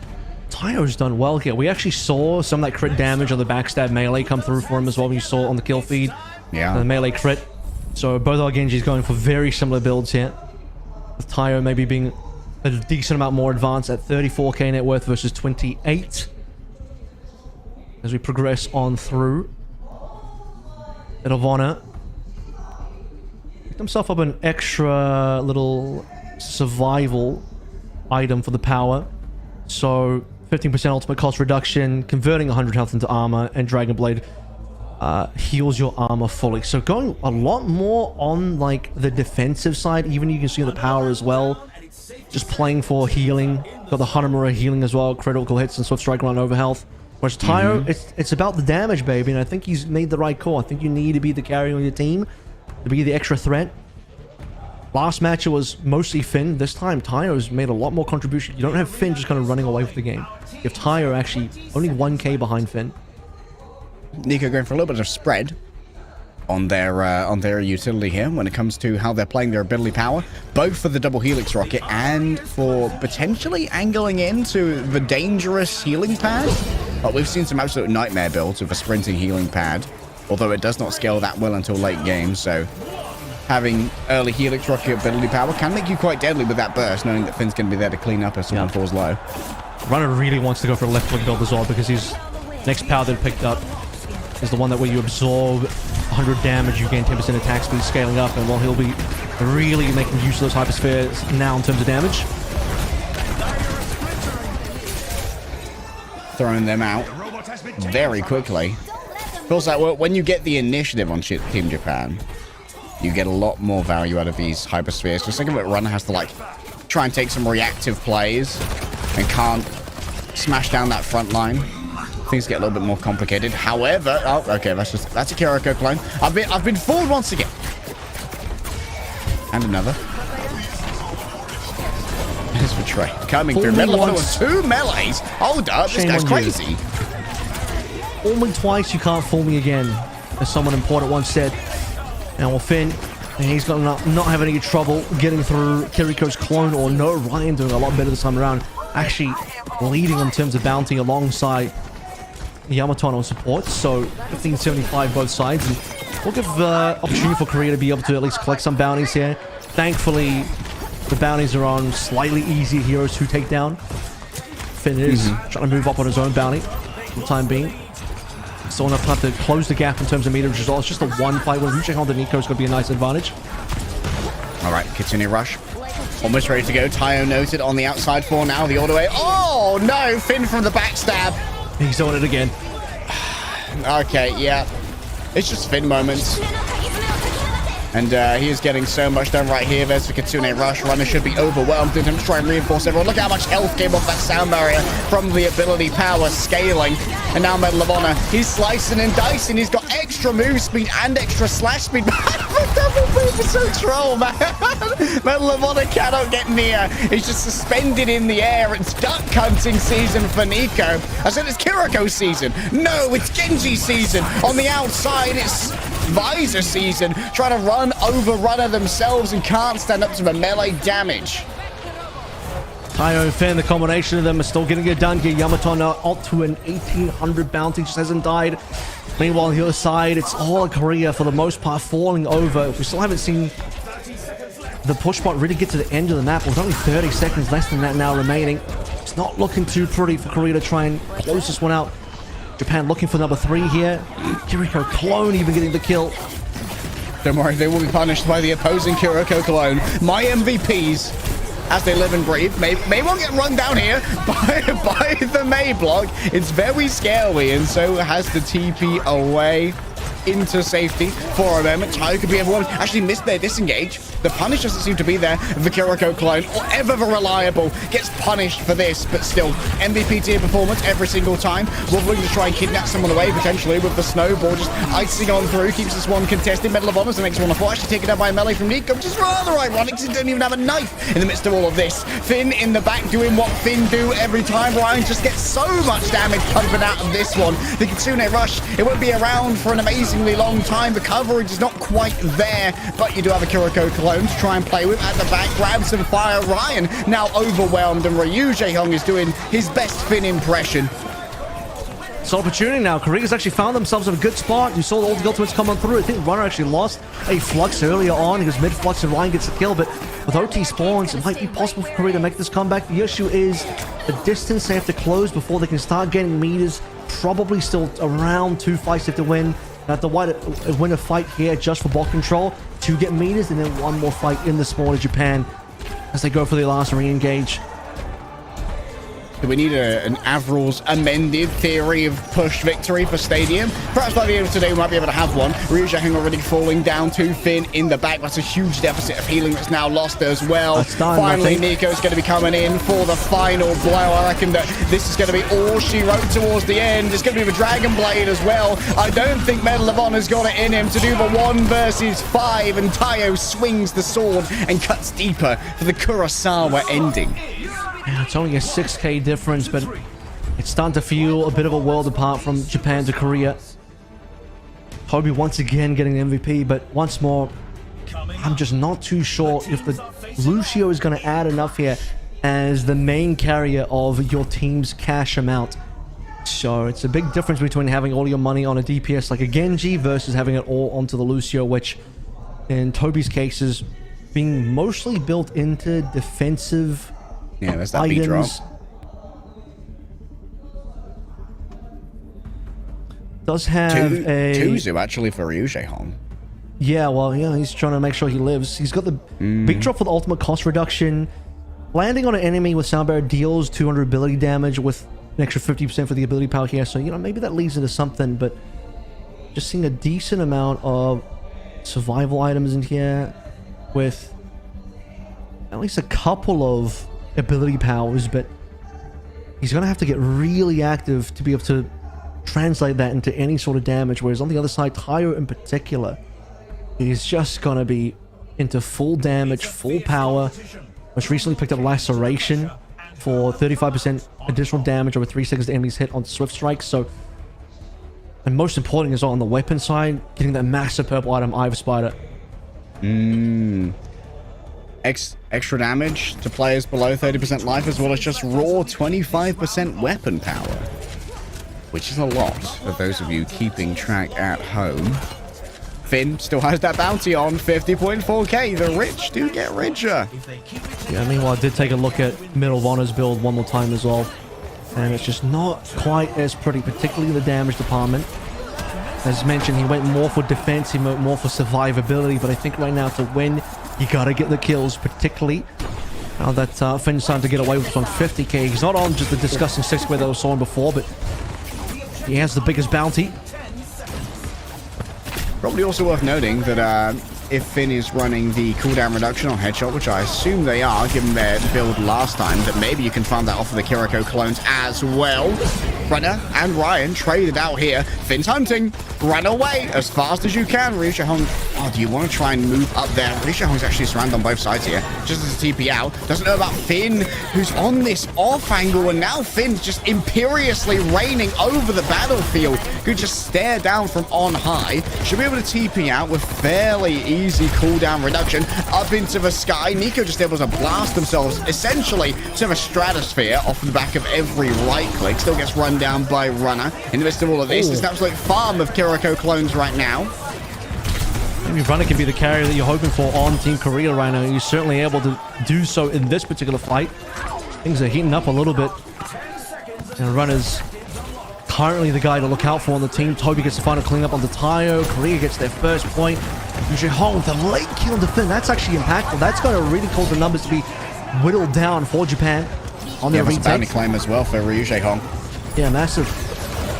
Narrowing the gap between those Kirikos. Already almost got a second cap here. It's going to be an exchange here off Kitsune. Rushes towards the back, goes Medal of Honor, slashing away with the blade. Extra slice speed. And there was a quickly deployed right-click Graviton. However, amidst all of this, Tayo's got a little bit more done. Already down is their counterpart on the off angle. Nico has themselves a tactical visor. Doesn't really need much help for aiming at the moment. Tobi could be overwhelmed. In a 2 versus 1 right now, Tayo just stabs him down. There might be a recontest towards the end. Oh, ryujehong has arrived with the clone army. The Grand Army of the Republic has finally attacked Geonosis. I just need more players, though. They got a bunch of clones to play through, but it's not enough to push. They need Runner into the front lines. They need Tobi back as well. A couple of late deaths here. Maybe Tobi and Wolf should have just been able to fall down, fall off, and regroup after the disengage, but man, wanted to full commit. It was a good blizzard, but the extra respawn has come through from Japan. Just a little too much to deal with. Aggression from Finn, early grab coming through. The deflect and the kinetic grasp do what they can. Ryan now up in the air. You need to try and take him out. However, the sound barrier is at just the right time. ryujehong tries to slip the net, but guess what? Nico's on the other side, and Tayo is able to come and try and chase them down as well. Looking for the crit off the back of the quick melee, but still this Kiriko is just so evasive. Trying to run him down can be a little bit difficult. Oh, the quick slash off the back of the deflect. Excellent perk use there by Tayo. Perfectly done. Japan. Match point, by the way, Wolf for the final contest. Sound barrier in for just a couple members. Not a lot to play through. Just the 2 members online, and Tayo is going to blade through, slash down Tobi. And once Wolf comes out of the icicle, can he do anything? Maywater slow it down, but he's the only one left to touch. Korea just didn't have anybody left. Team Japan, another 4-1. This team has basically been flawless. We're hitting close scorelines in the middle, the beginning, I should say, typically the 1-to-1. So we're not activating mercy rules, but the later we get into these matches for Stadium, the more powerful Japan get, the more powerful Finn gets. Tayo now, I think, has been a real threat on the Genji. Previously, we saw him the cast. Okay, one of his signatures, he does play it well, but he never got to carry the day like what we saw on that Genji. That was different. And now Japan has got way more threats than just Finn on the Kiriko.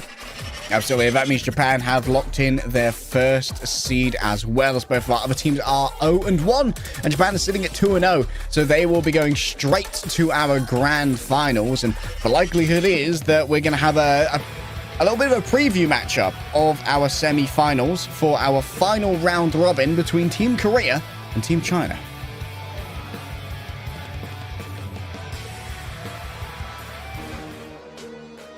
Tayo, player of the match here. Deserved. Yeah, you got that. I'd say so. Not quite. I don't know, how much did he end on, actually? I think he might have ended pretty high up in terms of net worth. Certainly impactful on the Genji, as we saw in the kill feed. Played way more for the damage in terms of his build. A lot of the melee perks. Medal of Honor and Tayo started out their builds fairly similar, but by the time we got to the end, a lack of damage in terms of Medal of Honor's build may have caught up with them. Tayo will end the day on 50.6k, which is still 6k roughly less than Finn, against a total of 243. So about nearly just about over a fifth of the team's overall net worth there. and the second highest on his team after Thin. You begin a bit richer here. Got a quick Tayo highlight reel. You know what? I wasn't really a huge fan of the Iado strike, the free Dragon Blade swing after the deflect, but I have been proven thoroughly wrong by Tayo. Bro's getting so much value out of this one. That's a lot of damage for essentially free. You get a free swing for just a deflect. Gotta respect the fact that that can be quite nasty. We got a couple of choice words now from Tayo at the end of that one. 네, 두 번째 경기 일본이 다시금 승리를 가져갑니다. 승리 축하드립니다. 안녕하세요. 네, 오메데토 고자이마스. 아리가토세요. 오늘 PO팀은 타이어 선수가 차지하게 됐는데요. 한국 팀에게 4대 1로 승리를 빼앗아 갔습니다. Opening comment is that Japan won twice. Congratulations. That was said in Japanese by our interviewer. And the first question is, let's see your thoughts on the game. 戦えて、めちゃくちゃ嬉しくて、現地で活躍できて本当に良かったです。 오버워치 레전드들과 싸워서 정말 영광이었고 겐지로 승리 거머쥐쳐서 정말 좋았습니다. 네, 자 오늘 겐지로 캐리를 보여줬죠. 겐지가 조금은 불리할 수도 있는 조합이었는데요. 어떻게 운영하려고 했는지 들어봐 주실까요? Our response is, it was an honor to fight against the Overwatch legends. Very respectful from our boy Tayo. はい、こちらにはリオン選手のザリアがすごい温かいケアをしてくれたんで、あんまり倒される。 And next question is that Genji. He's a hero that can be a bit disadvantageous. What do you think about his play strategy? Just asking after the play style of Genji in Stadium here, Avril. 정말 따뜻한 아군 자리아가 케어를 아주 열심히 해주고 또 공격적인 아군 키리코가 또 이목을 끌어주어서 안전하게 적진을 해칠 수 있었습니다. 야, 이렇게 오늘 승리의 공을 팀원들에게 돌리는 모습 아주 He says, I played with confidence in Zarya's protection and the aggressive Kiriko. 결승까지 진출하게 됐는데요. 만약 오늘 우승하게 된다면 특별 세레머니 볼 수 있을까요? Yeah, definitely seems that Ryan is a great enabler for these angles that could be feeds, but end up delivering, you know? The next question is, if I win, I guess if Tayo wins, will I get to see a special ceremony? A celebratory dance or something? Drop the gritty?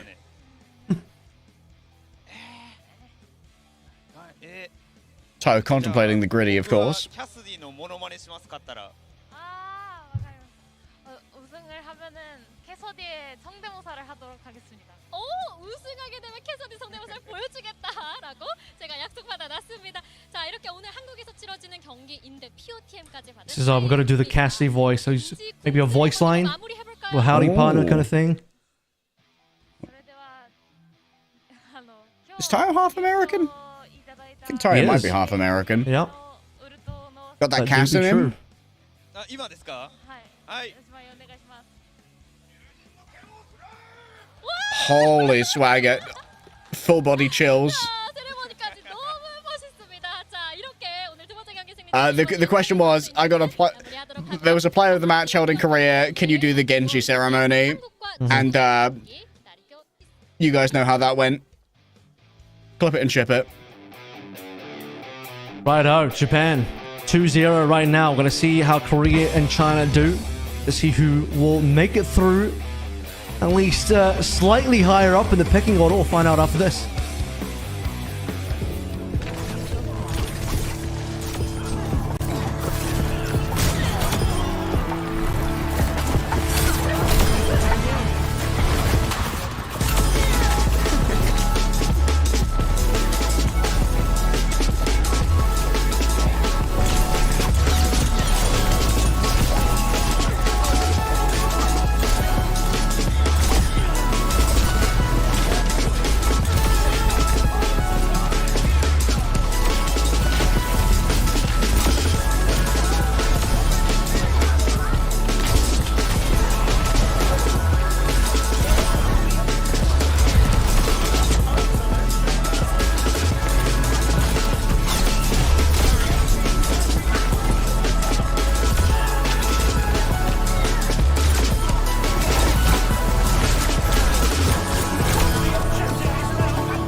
But at this stage, Japan has found themselves locked in for the finals already. We are halfway through the matches for today's Overwatch 2 Stadium Asia Streamer Showdown. And now it's time for Korea and China to face off against each other in our final round robin game.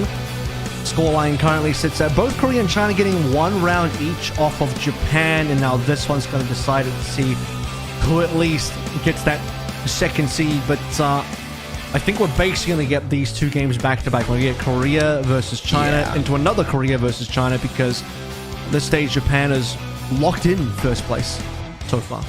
It's the equivalent of having a loser's bracket, you know? I guess it's always a loser's bracket. I don't know. It's a semi-final into a grand final. There's a second life here, so you've got to... There's going to be time... Yeah. There's going to be time to adapt, you know? It's Kalios. I know that guy. It's Kalios and Edison. Kalios from playing in OWCS Japan. Heard you through the grapevine. Somewhere. It's just Steady Eddie. glazed to me. He's so steady sitting in the back. True, bro is not going to fall off that chair anytime soon. See if Team China have consolidated their builds by being able to watch both Team Korea and Team Japan play the Kiriko with the clone to significant success.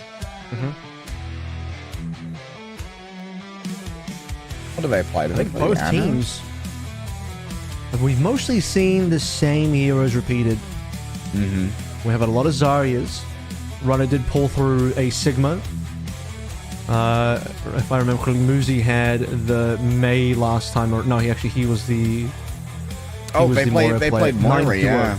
9 Duo was the Mei, and then Wolf was on Mei as well. One of the bigger differences, we did have a Genji come through in the last game. 2 Genjis, in fact. We didn't have a single Genji in our first game.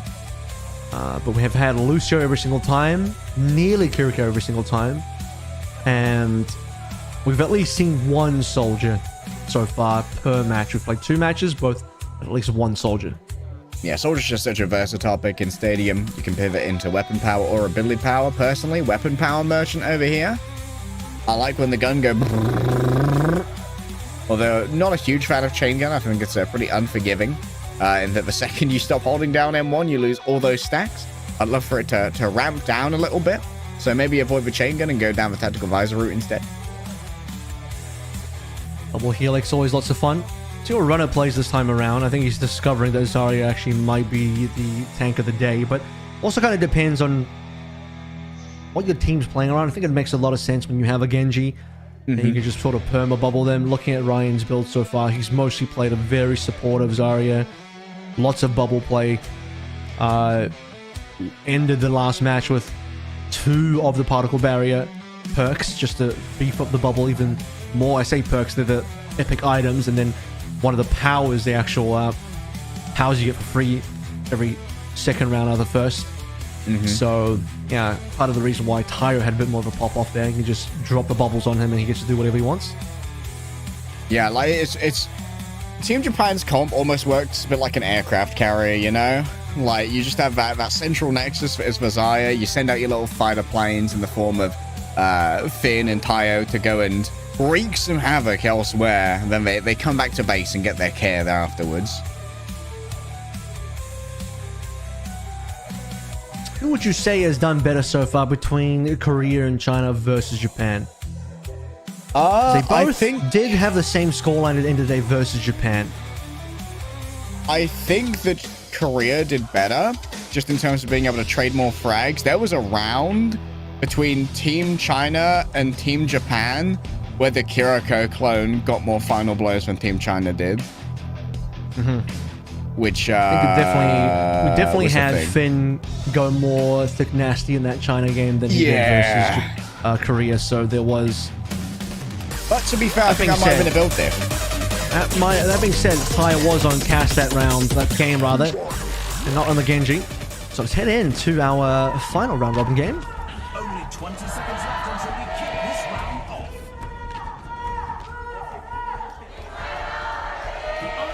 off. Okay, nice. Muzi's made the adaptation, gone over to the Kiriko themselves. I peeped the Ana. There's an Ana. He's done it. He's doing it.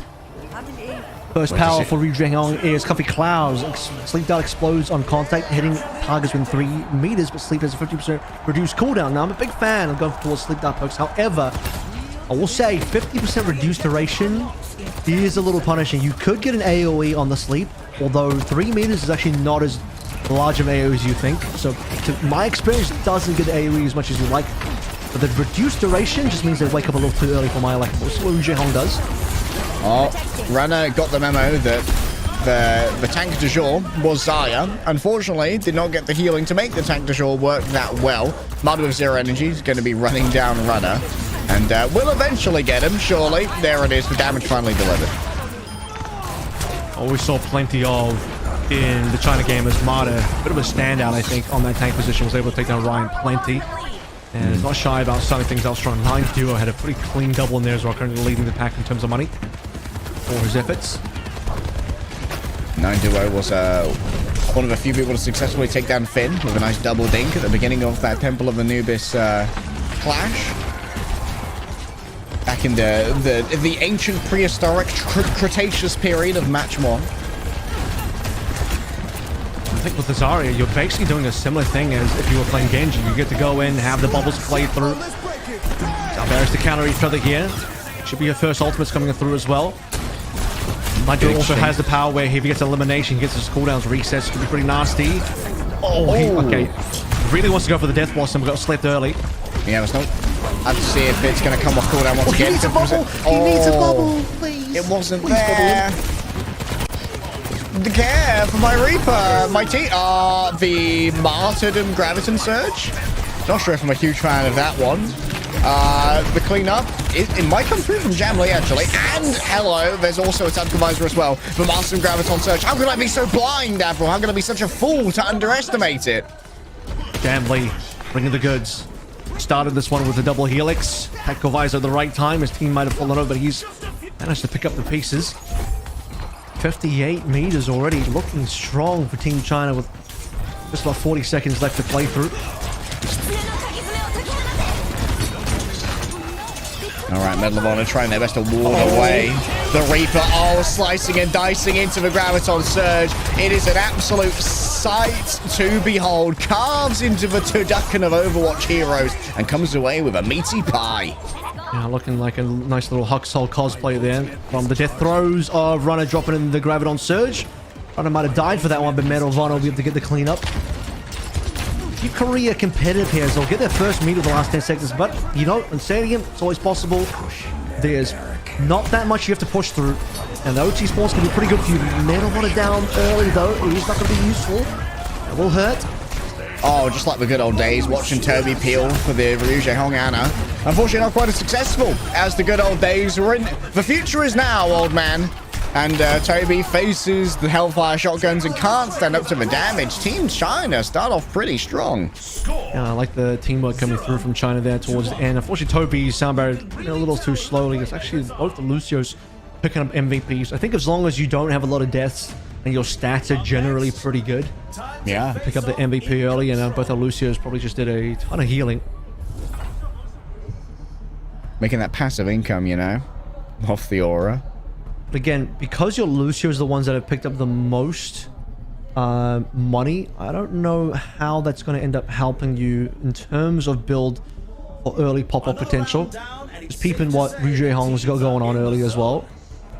We already have the dash boots for jumping in midair will allow you to dash a short distance, maybe feeling a little bit of pressure. And then I believe we also have proto projectiles as well, which is one of my favorites. Unscoped projectiles are 100% larger. So now he's going to be able to dash away and also be able to no scope a little bit easier. I think being able to no scope with this is where certain powers are really good. No scope needed power, which when you land an unscoped shot, which is either damage or healing, you get attack speed.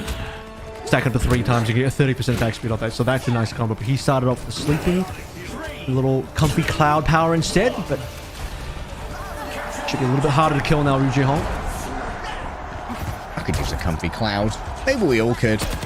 Trying times require cloudy solutions. At least that's what SRP Check usually seem to think. MADA are getting it nice, close, and personal here. But they aren't really welcome in this close range. And going up against the Reaper Zarya this close, it's unideal. ryujehong is going to be chased down here. However, the hop, the secondary hop, the escape's no good. Free chases him down. No, my hopper. I also do like that Muzi's learned very quickly. It's like, you know what, maybe the Kiriko is broken. I will play it myself. He ended up picking up Cyclist Gloves for this round already. The one that allows you to get 20% extra attack speed when using ability. And clones should be coming on through at some point as well, just to make things extra wild. Lots of bounties. Now Like he's already got the clones. He actually picked that power up already, so... Yeah, first power. All the size under pressure. Runner's just getting run down in the midst of all of this by the Reaper. I guess this was the adaptation. We saw 9-2 move over from the Mei onto the Reaper, thinking, you know what, if Zarya's going to be the tank du jour, then I guess that I will just get rid of him. Also nice that you get to play the Zarya into the Genji here as well, which might end up forcing Genji or MADA to pick up the perk that allows him to deflect beams, or at least it stops him from taking damage from the beams, which will slow down the rest of your build slightly. Look at the bounties are on board for China here. 3 members, 900 plus bounties. Big team fight here could swing things over for Korea, but they're behind a decent amount, 80% plus now. Oh, we're going to do the Apex thing. Oh no, they're just going to have to give over the emergency nano, I believe, onto the Zarya here, giving extra fighting power over to Runner. 100 energy, glowing bright like a Christmas tree, but already down on Tobi. The damage is too much to try and bear here, and it might be a last moment death blossom from 9-2. Just spinning to win a coup de grace upon Team Korea, who seem to have not been rewarded for their character pivots. 100-0 like that. Ooh, that is quite the round. And 11,000 just about difference as well in terms of the money.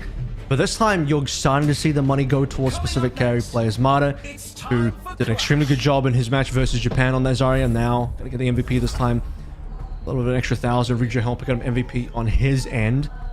There's still 3 members now on Japan, really moving up forward in terms of their bounties. MADA learning a little bit from Tyre, moving more towards damage, at least in his early build, instead of going purely defensive as we saw in his Japan match.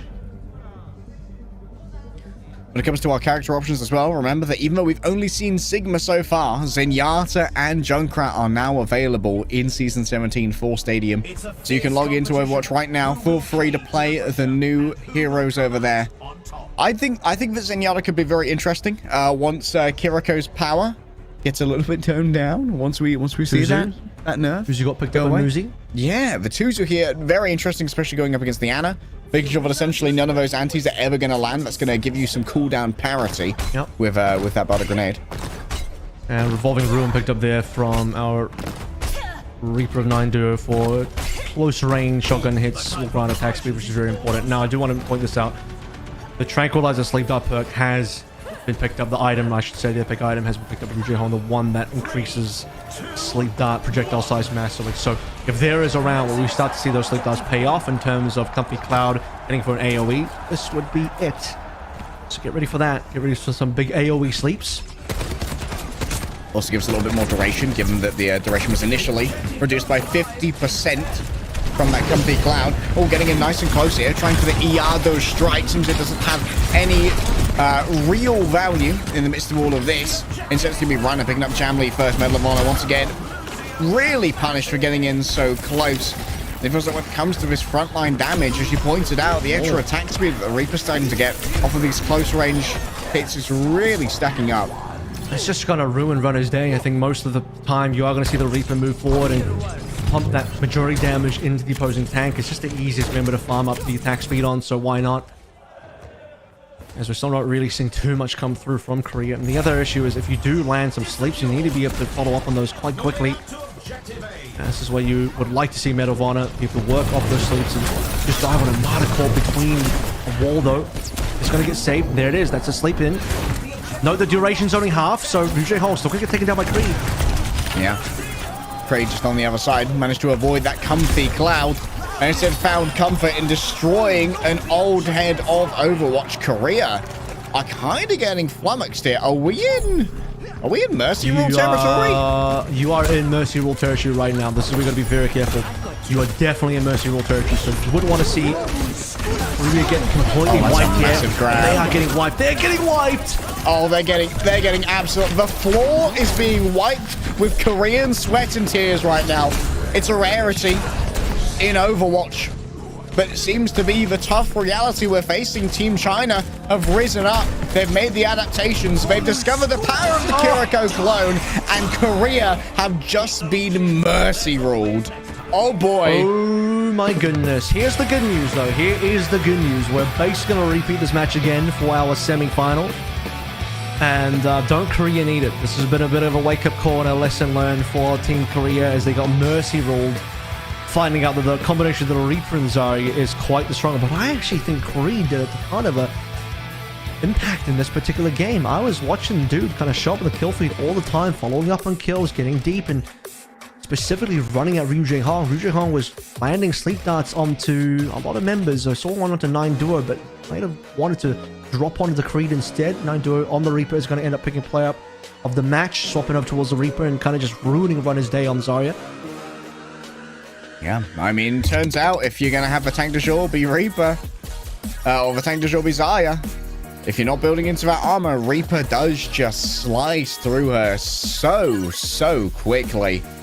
And honestly, I mean, I hate to be an Ana hater. I don't want to disrespect the Elders of Honor, the pantheon that ryujehong has there, but feels like Kiriko and her clone are just too strong to leave on the table right now. I'll send ryujehong my build. I'll let him know. Yeah, let him know, man. Let him know. I'll let him know how to perfect that one. But no, I think the team play here from China is a bit of a difference maker. We saw that they were able to, at least in the earlier rounds in that Japan game, string together some decent team fight wins. Really, the game got away from them in the later rounds when Finn just got a little bit too strong. They didn't have the capability to shut him down. But in the earlier rounds, China looked good here. Getting that snowball early. Really running to ryujehong, who, by the way, despite picking up the jumping perk that lets him sort of Hanzo hop away, still kind of felt like he was under mad pressure. So part of the reason why Future might have been a better look, not only the damage and maybe the OP clone build, but just the fact that you can live. Much harder to kill when you can just TP away and Suzu yourself, etc.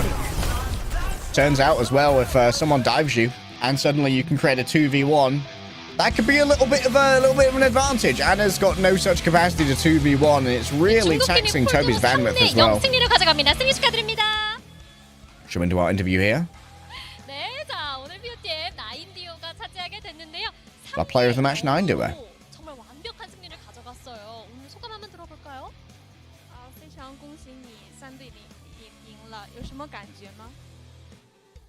我觉得我们能赢下比赛，还是整个团队在之前的训练当中做。 The question is, it was a perfect 3-0 victory. Please tell us how you feel about said victory. 열심히 연습한 만큼 결과가 오는 것 같아요. 저희 팀원들한테 정말 고맙다는 말을 하고 싶어요.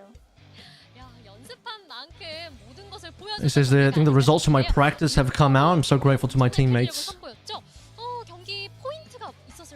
Yeah, during their initial interview, they did outline that they were practicing late into the night last night for Team China.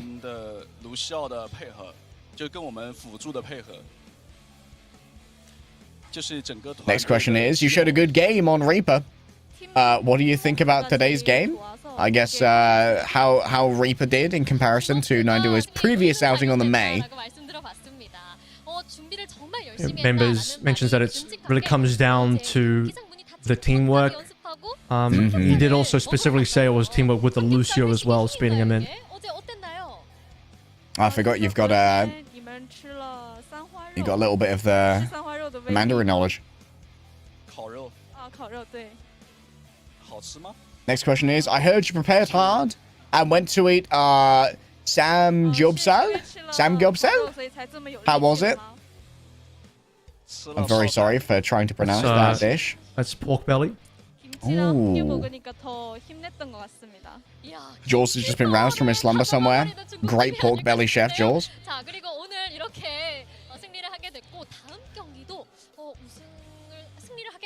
Says I felt even stronger when I ate it with kimchi. Ooh. 因为在下一场比赛如果也赢了的话，很有可能 Great time because I actually had K barbecue last night too. Damn, did you go out or have it brought to I you? was on that 一 level. 开始就非常相信我们的队友，所以我觉得我们还是 Win the next game, you'll be crowned champion. How are you feeling about that? 네, 저희는 우선 매우 자신이 있고요. 팀원들과 함께 That does seem like 1등 할 that 수 seems 있도록 slightly 열심히 inaccurate. 노력하겠습니다. I believe they do have to play Korea again, and then if they win, they have to play Japan. 다음 경기로 다시 돌아올게요. Because I'm confident that I can win, and I believe I can do it. All right, semi-finals. It will be a rematch between Korea and China coming up next. Don't go anywhere. Get your drops right here.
Getting prepped for the semi-finals now for the Overwatch 2 Stadium Asia Streamer Showdown. Team Korea versus Team China rematch.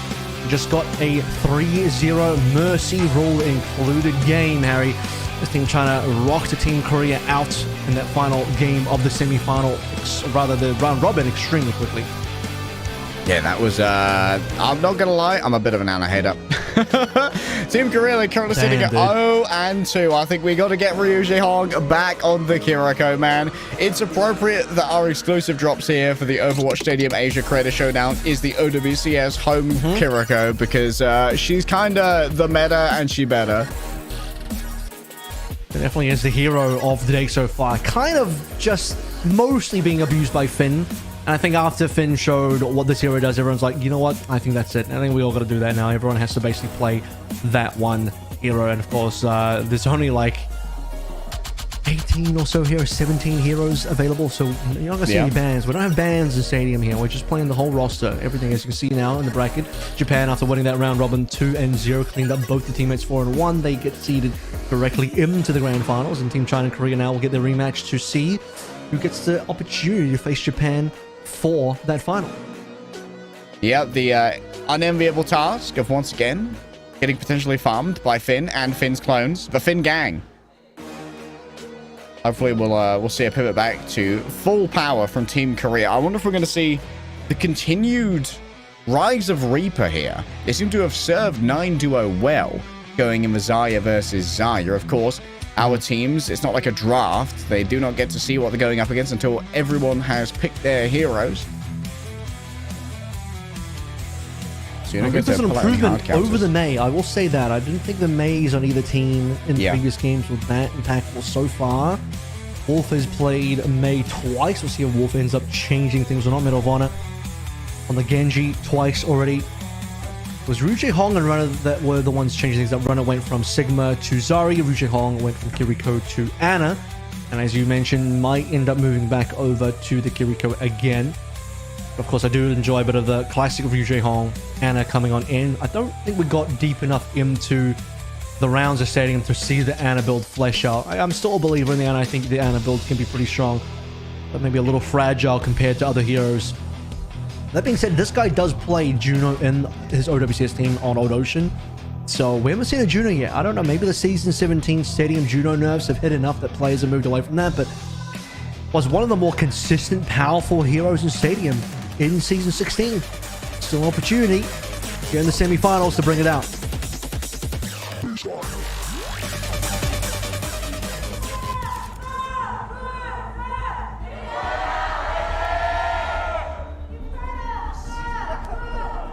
Almost time for the first round, and the teams are readying up. Well, here we go. Clone is ready. I did see maybe a change up there on the Zarya. Yeah, no limits now. Maximum energy 150 or 125 now, I suppose. Goes for it straight away. Typically, I think you can get it round 1. I think by round 3, once you get that and maybe the life lift at the same time, so you can get better barriers, and things start to get pretty nasty. Let's start things out on Colosseo here. Both teams coming back with a soldier. China making no changes to their lineup, playing the same as before. And it's going to be the Reaper now, as noted, changed up for Korea. So, we got a full mirror? We do. It's a full-on mirror. Yeah. Well, back to the Kiriko. That's what I wanted to see from Korea. The Ana experiment is over. Even though ryujehong, one of the goats of Ana, definitely in the pantheon, in the ancestor powers. And put that one to bed. Toot sweet. China has been very good in these early skirmishes. Japan, rather, Korea. Japan's still waiting in the next game. Korea's a lot more prepared. It's got to be Runner just getting run down, though. I just caught by a speed boost. Bubble being used a little bit earlier on, and as you said, the speed boost from Creed pushing China into the lead. They already managed to get themselves a meter. They'll be able to push even further in the meterage. You've been around as long as we have and as Creed has. Is it going from miraculous youngster to miraculous boomer?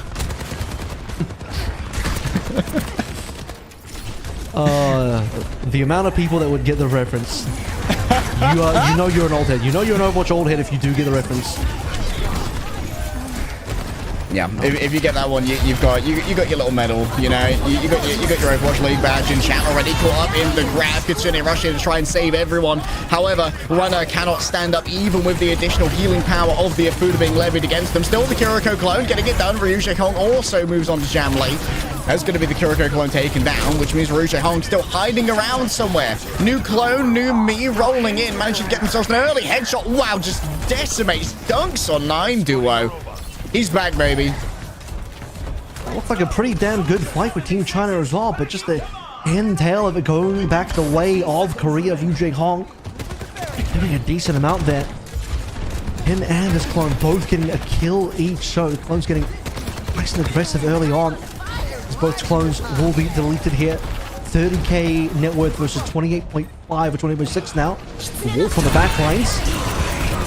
Oh, Runner once again the primary target. Constantly getting bullied. Look at the fire rate here for 9 duo. Just building up so quickly. Can tear through everybody, and Korea didn't really manage to convert that one fight into too much mid-range because he had to run all the way back.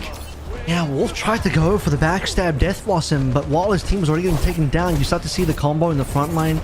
Zari getting the bubble on from MADA to 9 duo for his own successful Death Blossom, wiping out Korea. And Creed then shutting down Wolf's attempt at a flanking Death Blossom.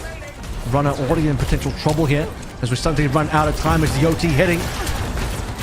Alright, overtime should be easily grabbed here by Runner. Has a little bit of staying power already. Has used the bubble though onto Wolf, which is not going to be able to try and sustain themselves. It's a very important duel here on the outside. Nondo is just going to move away from it for now. I might have heard the Graviton Surge come out. Not too sure. Kiriko's clone falls down to Wolf in the midst of all of this. And Creed says it's time to go right now. Has eyes onto Runner. They just want to try and take down Visaya. And so too everybody else is put into the Graviton Surge. MADA looking absolutely brutal as they roll out to round 1. Should be an MVP as well. Wouldn't be surprised. There's another MADA MVP. Tobi will get it once more on his team, but as noted, maybe not the most ideal member. You know, would like to see a carry hero get that MVP for the extra 1,000 stadium cash. As we'll peep over to see what MADA's build ends up looking like. 3 members, by the way, in China looking like they'll have the bounties, which is a lot to play through. So, oh boy, I have a real purple circle with an icon in it. Let's look this one up. Of all the purple circles with a head inside, that is my favorite one. Ooh. Oh yeah, this is 15% ability power and ability damage and healing grants 20% more ultimate charge. Very important for Elucio. Might see a pivot into that sound barrier damage. Muzi's already got the attack speed perk item, I should say, online for Kiriko. Cyclist gloves, when using the ability, gain 20% attack speed for 3 seconds. Very cheap and extremely economical that you can basically have a lot of uptime on that. Especially once your cooldowns start to get low. TPN, 20% attack speed. I mean, for 5,000 cash, it's probably one of the best items you can get early on for Snowball, which is like what we're trying to do here. 3 members with bounties on board. Opportunity to catch up now for Korea once they shut them down. Oh, Runner doesn't even have 10k yet. Having an absolute mare. I do feel like I agree with your earlier assessment that the 150 energy perk might be a little early. Building up towards that 150 energy seems to have been mostly avoided thus far by China. Being very disciplined with how they're interacting with these bubbles. 9 duo taken out early by Tobi. Getting aggressive. We were talking in the break and you were espousing the value of the aggressive Lucio.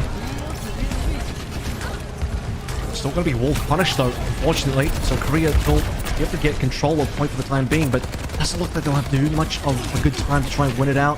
Jamlee on the off angle. It's going to be the clones taking each other down. Uncontested here. Jamlee might just be able to do enough damage to be able to finish this one off, but he hasn't been able to. That's going to start. Bounties will be picked up now. Muzi's lost his bounty. Support line for China gone. At least Jamlee's managed to get away, you would imagine. That's going to be 1 bounty kept up. I mean, Jamlee's Mr. Consistent on that angle, right? But it feels like doesn't really have that much burst potential. Kind of feeds over quite a bit of additional ultimate charge to the aura healing. Hello, ryujehong's looking a little bit nasty with it. Won't be able to get MADA off disengage. Gets into cover rather well with that right click. Ilvana is showing a little bit better consistency on the Soldier compared to where he was in the Genji before. This is Korea's opportunity now. I'd like to see them to bounce back. You wouldn't want to see another Mercy rule being implemented. Oh, it's a Kiriko. 9 duo. Nice one. Great bait, mate. 8 out of 8 for 9 duo. That's the real Tobi. 9 out of 8 even. 9 duo continuing to just run him on down. Going up after runner here. Plenty of energy, but not enough staying power. The heals aren't there. Good retake by China. Now 1,125 for Jamlee's bounty, and leading that money net worth is still going to be MADA, who is, mind you, 5k ahead of runner, who you noted didn't even have 10k to his name walking into the second round. He's going to have to catch up to start dealing damage. Oh, that's a nasty solo it's a big grab. Oh, the headstock shots just stack up so easily on those trapped members. Jamlee easily able to try and follow this one up with points about to open. Ryujehong with 2. Hello, the GOAT is back. He's a lunatic, and his kill count is so high, but unfortunately so too is his death count. MADA managed to grab that one. Touching Kira is going to be a real chore for Korea. They might be able to get him with Tobi at least. The rest of his team, unfortunately, running away. Tried to fit that one in there. All grabbing MADA early. Could be everything. Trying to turn it around here with the Death Force. 9 duo takes out both of the Zayas. No one's on the point. Oh, China. They are absolutely decimating right now. The team play looks real good. The isolation onto runner as well. It feels like runner's not getting nearly as much help. It's another Tobi MVP. MADA is just getting really high up in terms of the money onto one of your main damage dealers. But when your Lucio's picking up double MVPs in a row, we're not too sure on that one. And to finish things out as well, it looks like to me Tobi was the last one touching, and when he went down, there were still 4 members alive, but just a little far off. I do think Medal of Honor was next to potentially go for a touch, but just barely too far away. Okay, life lift coming in, 50% particle barrier size. Maybe runner can actually start getting some value out of his no limits. Yeah, you need that. You needed that for sure. This is runner's opportunity now to sort of catch up a little bit. I believe he's got the extra range on the left click there as well, whereas MADA's gone more for he's got the lifesteal power plus the right click mini grab, as noted. Yeah. And Tuzu for Muzi. Neither Zaya building into ability energy, interestingly, which means their barriers aren't getting bulkier. Which I think might be a little bit of a mistake for runner. Do you know that we have a little bit of a deviation on where the Reapers are going? 9 duo has gone for Strangle Step, which allows him to cast Shadow Step super quickly. Whereas for Wolf, he went for Wraith Renewal, which allows him to heal during Wraith form. Doubles into 50% life, which, you know, the real difference here is how defensively are you building versus offensively. I really like to see offensive building, so China's leaning a little bit heavy in that direction. However, runner is trying to do his best in terms of building offense right now, which I respect a lot. All right, big bubble. Not going to be too many shots going its way there. Remember, with little ability power, there's not much staying power for that bubble. That only blocks for base like 200, 250 damage and doesn't convert it into that much energy. Still, they're coming up rather quick. 9 duo wins out the Reaper duel. And it's just early supremacy here for Team China. They just get in and they have so much damage behind them because of how built their Reaper is. Yeah, like a good 5k ahead right now. Creed onto Tobi as well for the cleanup. Muzi was the only one falling for China. They got the early lead just by a couple of meters, 11 and counting, threatening to go for the cap. This is another potential 3-0 lead for China as they just look strong even in this mode. They're down 1 player, but Muzi has a Kiriko. Cheaper to get back in. Runner's isolated. He's going to go down here super easily. If they keep getting these no-traded kills as well, and the economy keeps building, we could see a second Mercy Rule in a row. They're 300 shy of being 10k ahead here. Yeah, they're about to get a second Mercy Rule, especially if, like you said, Korea just don't start getting kills in response. We're about 100 away now. One more good kill for China will put them within Mercy Rule contention. It's a survival mode now for Korea to try to prevent that. ryujehong really feeling the pressure of 9 duo on that off angle. Kiriko clone falls down. Get another bait. Keeps happening to me. Don't know why. 9 duo. Fresh duel has now been bought in. That's going to be Wolf on the other side. Has himself a Death Blossom. However, the solo grab onto runner again, continuously isolating Visaya and just pumping headshots into them. Make sure you can never build up that 120 energy, but so brutal to try and deal with. There are no trades here, Apple. The economic gap is continuing to get wider and wider. We might see 2 Mercy Rules on Team Korea in a row. Yeah, Katsuna rushed the only thing to save Korea, but he needs teammates. ryujehong can't do it on his own. He's been good for a couple of kills in the past. Katsuna rush now being played through from Muzi. Runner's down again. Runner's consistently down. I think it's over. 9 duo picks up a duo of his own. Wolf gets nothing off the back of the Death Blossom. The ability power just is not there. The kills are not there. The space, the time, the second chances. They run low for Korea in the brand new game mode, the brand new design. Maybe the old heads just don't have the adaptation that they needed, but China is coming out supreme. The adaptation onto the Reaper has been everything. And for the second time, they get a mercy rule on Team Korea. Team China looking strong, back-to-back versus Korea. They fell down to Japan 1-4, and I asked, who looked better against Japan? Was it Korea or was it China? And I do agree that in their games against Japan, Korea, particularly in the later rounds, it looked stronger. But China, the teamwork was available in the earlier rounds before Finn started to level away from them. China has some pretty good looks, and now China seemingly finding their stride, finding the composition that works for them. Off the back of the Zarya Reaper, has moved into a strong position and a strong look. But guess what? Japan has been lying in wait for 2 matches in a row, watching and waiting, seeing the development of China and how they progressed.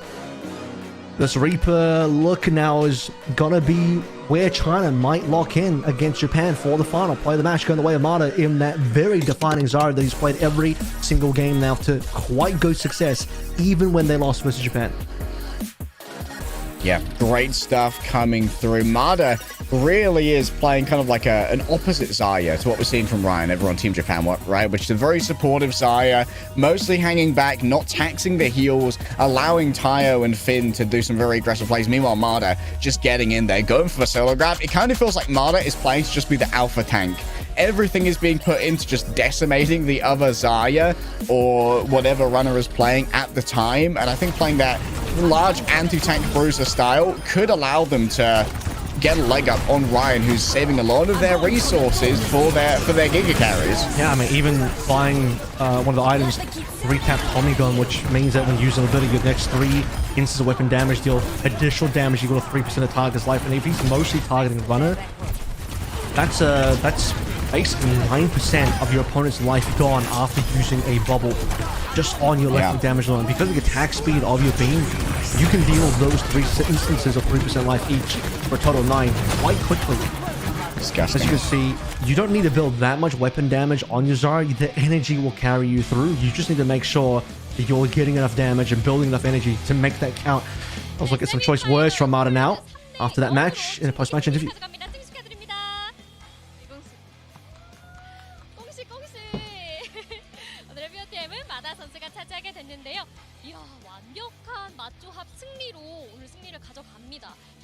Of course, opening up with a congratulations on the victory for MADA.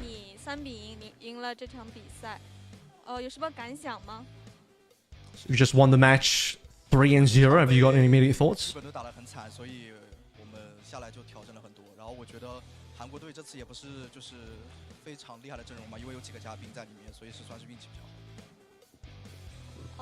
우선 일본 팀에게 져서 그래서 더욱 열심히 한 것 같고요. 한국 팀도 너무 잘하셔서 그렇게 쉽게 이긴 경기는 아니었던 것 같습니다. 오, 쉽게 이긴 경기는 아니었지만 정말 최선을 다했다라고 말씀 들어봤습니다. 완급 조절이 완벽한 Response here from MADA. After losing to the Japanese team, I worked harder. Certainly was putting in some work, and it wasn't easy because it was a Korean team. It wasn't easy, but we did mercy rule them twice in a row. 스타디움 자리야 운영 꿀팁 들어볼 수 있을까요?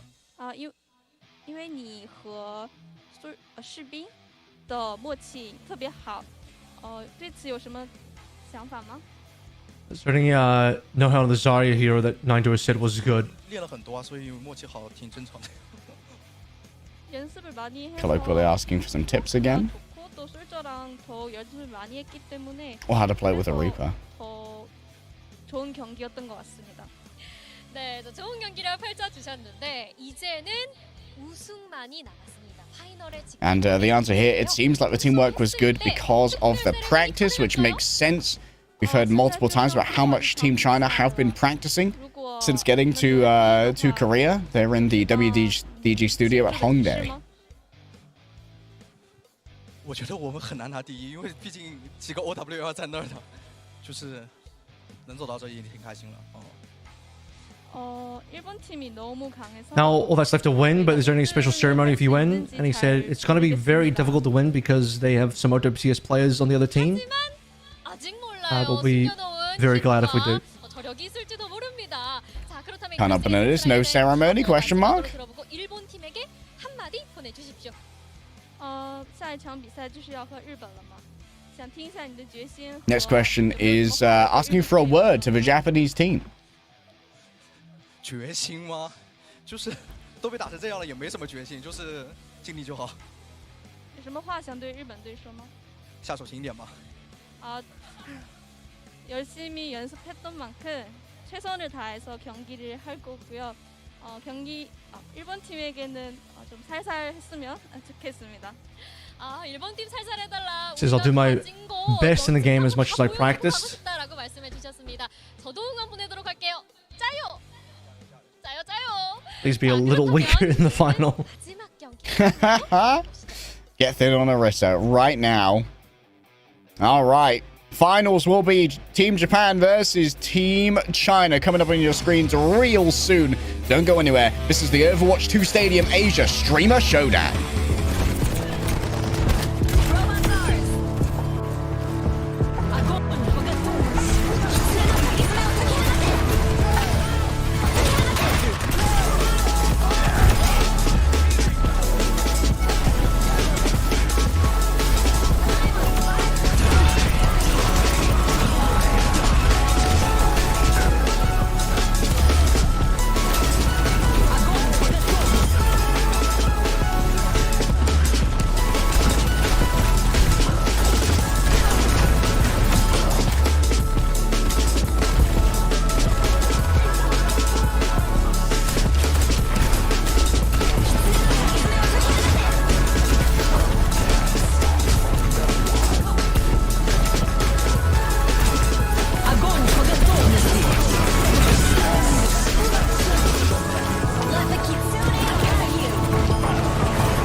After back-to-back 3-0 Mercy Rule enacted wins from Team China over Team Korea, it's time for the grand finals here at the Overwatch 2 Stadium Asia Streamer Showdown. Team Japan versus Team China.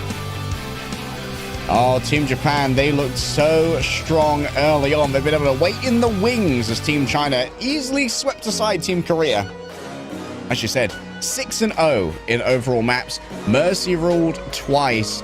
Team China, they finally found their speed, and it seems to be let MADA go, press W, baby. I think nothing's going to change too much from either team here. We've seen what the best of China and Japan have to offer, and if anything from that opening game is to show, Japan got that one 4-1. But I tell you what, China has learned some lessons since then. They've changed up their composition, found a little bit more of what works, moved towards the Reaper, moved away from the Mei. And the team is looking much stronger. I think this developed Team China squad, after learning those lessons, might be able to put up a good fight now against Japan. Yeah, I think that they've definitely had their time. Like, they talked about how much they practiced. Now they're getting some real team time, figuring out just where the meta's lying. Obviously, like, they quickly acquiesced that, you know what, this Kuroko character, they're pretty good.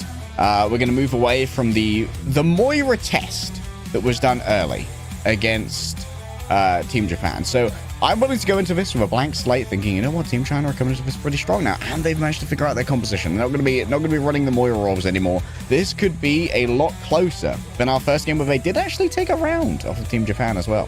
Yeah, got in the earlier rounds as well, so they were able to sort of find an opportunity before things started to heat up a little too far. And too far, looks like Finn ending things on 60k net worth, roughly 10 ahead of just about everyone else in the server, which is something that can happen once you just get into a ridiculous snowball. I think Finn actually ended even the first round, if memory serves correct. Was it 17 or 19k that he ended? It was something extreme like that, which, like, that is some of the most that I've ever seen any player individually end on. Yeah. Generational wealth. My Rockefeller Finn. Hashtag Zeta win. Unfortunately, we might be a little late for that. 19,249. Excuse me. That is I don't think I've seen somebody end with that much after one round before. It's actually unbelievable. Yeah, it was oh wow, that Finn art goes crazy. Big fan of that. And the awesome kanji on the foreground as well. But we've got some very talented artists in the crowd today. If you look very closely in the background, you'll see a very steady Eddie and a Kalios right next to him. He's so steady. Well, I'm charmed. Finn, I do believe it's actually named after the Adventure Time character from the. I believe so, actually. Yeah. The brief lore. I think that was alluded to in some San Francisco shop content back in the day. So paying some homage to that. A lot of Finn fans. Obviously, during the interviews we did here, that a lot of the Team Korea fans were cheering for Team Japan on account of Finn, I believe, being half Korean, half Japanese. I was like the stream in Japanese, of course. And he's on a Japanese org for OWC as Zeta Division, as one of the premier Japanese organizations in esports, generally speaking. I'll be excited to see how things move for Team Japan in terms of where their comp goes. Does Tai end up playing the cast here? Is going to move towards the Genji again. The Genji look was actually pretty damn strong. Let's get ready for it. The finals. We're heading in. It's Team Japan versus Team China. What are we locked in for? A Junkrat. It's real.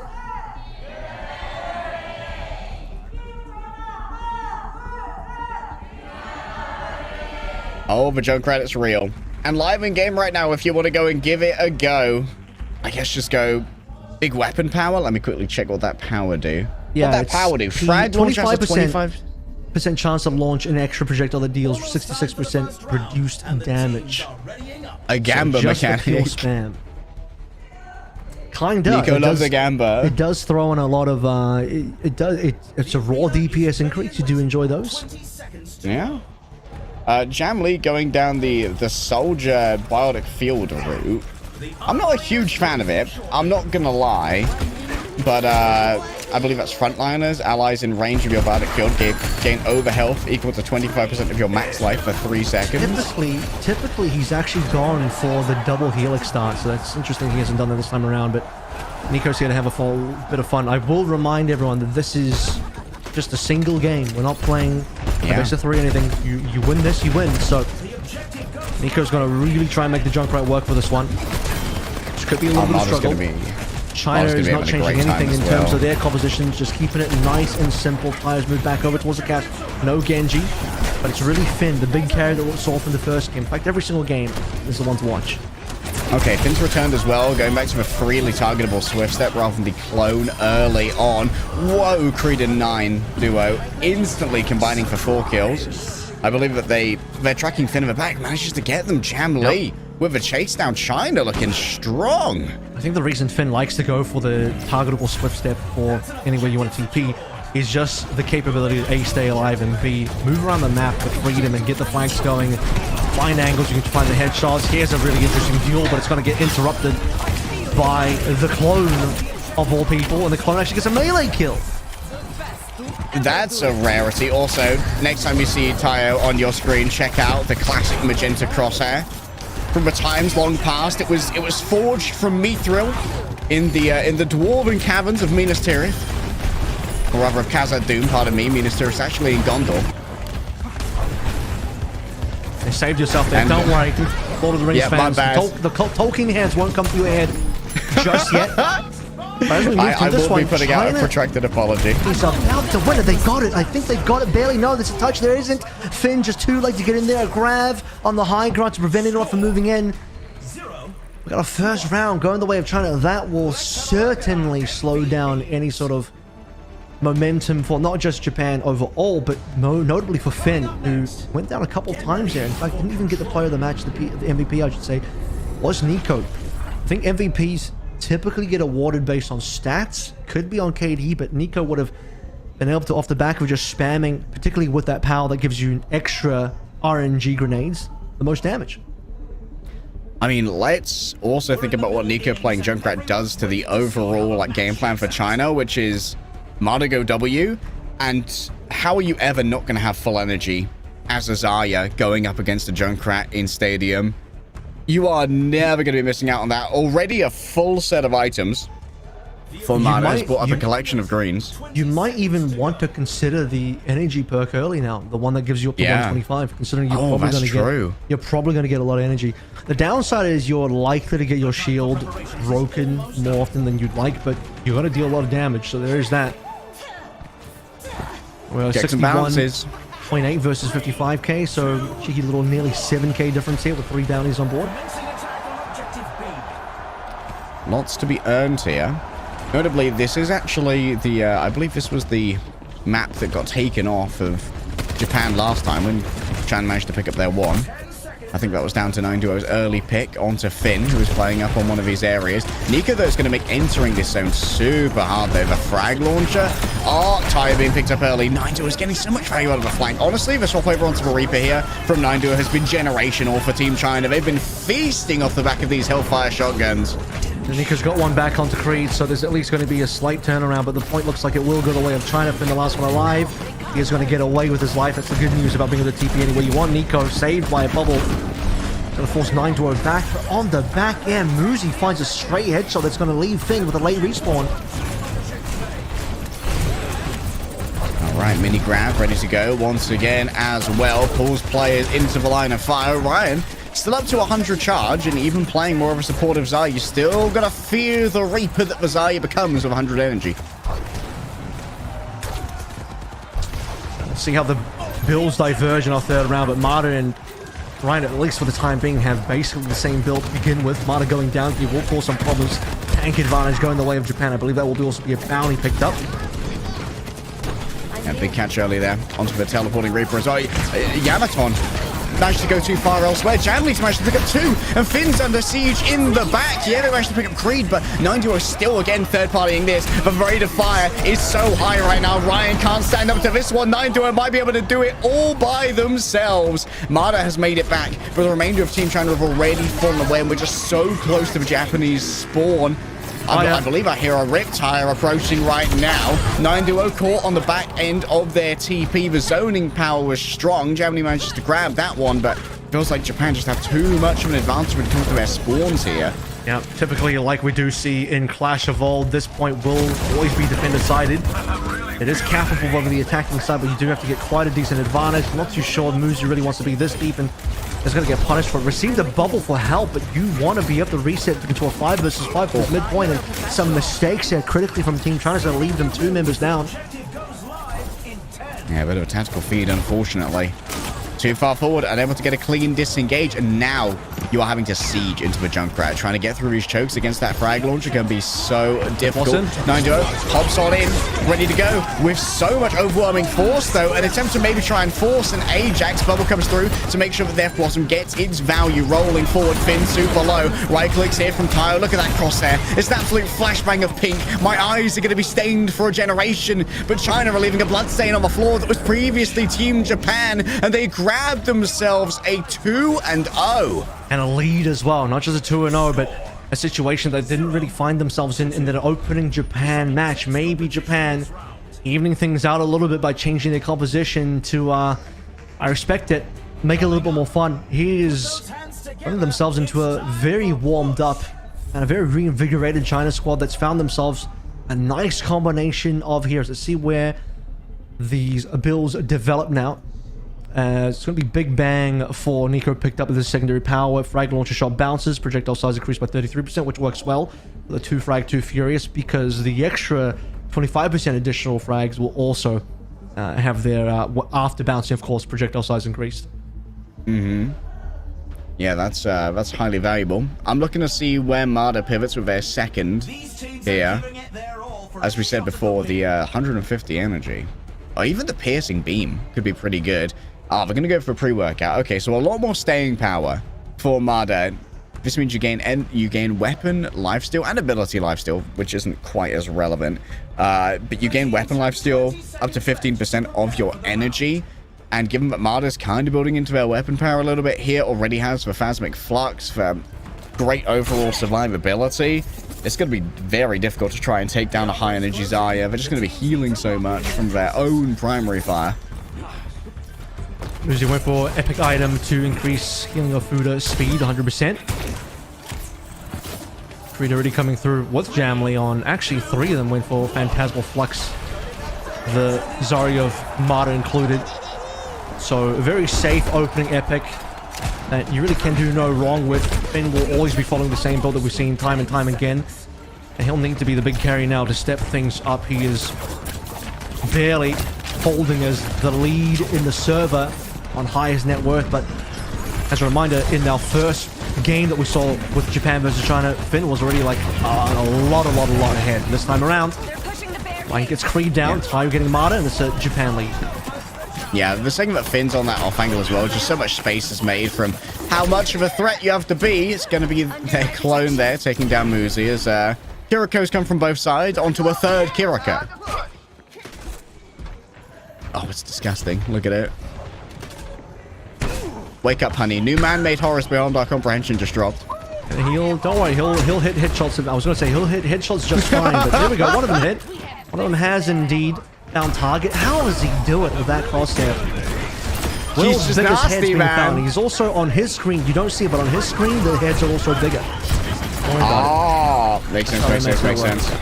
However, 2 supports in their face, going up against the Kiriko. Yeah, he's got a pretty big head himself. I'm not going to lie about that one. Muzi disengages, summons a brand new clone to add to the collection. And now it's time for MADA to roll on forward. 80 energy, a Graviton surge. Oh, it's the same thing again. You are learning what Runner learned so painfully. Rion finds out that solo grab does go crazy. Actually, I'm not too sure if the defensive sound barrier came through, but the offensive one certainly did. Will be dropped by Creed to support MADA. Now, I'll figure out when YamatoN's POV comes back if that end up being used or not. Might not even have it, actually. But Finn taking down a clone early enough. A couple flankers. Nope, it's actually just Finn with his clone flanking, causing a few problems in the back line. Finn's lost the Kiriko economy lead as well, Oh, which might be very interesting here. Oh, Finn. You can't do it to him, Finn. This again? It feels like this happens every single time. Bro's just so devious. He's getting his licks in. Free push on the cart. And this was with essentially a wild fight coming from China as well. Here comes the cavalry. Oh, he snuck in so many extra meters. And look, how do you even punish him right now? They try and find it, but they just can't. It's so difficult. And despite China kind of winning that fight, they're going to get no progress out of that one. So it's just sneaky business, but playing the objective for Finn is what will get you the win. All right, 9 Duo doing their best to play rear guard on the bot here. Oh, that's a nasty flashbang. Cannot fade out of that one. The Wraith Wolf, it does nothing. MADA's got no HP to try and survive this one. China falling apart at the seams when faced with the magenta crosshair of doom. Now, this is where things are getting a little wild. Time's going to run out here. One final push to come on in. There won't be a touch. Just too far away for the respawns as Tayo cleaned everybody up. Japan bounces back. We knew this one was going to get more interesting. It already got interesting given that China had that 2-0 to start with, which is something they didn't get first time around versus Japan. Time to face off in control. Yeah, seemed like getting that second perk, getting the clone on deck. That's the spike for Finn, who is only 200 ahead in terms of stadium cash from their counterpart. But YamatoN managed to walk away there with the MVP. So they're going to be getting a little bit of a bump in the stadium cash. We've outlined before that we're not huge fans of Lucio getting the MVP. Usually you want to get that extra cash on a more carry-worthy hero. Nebula Conduit picked up for Finn here, the second purple item.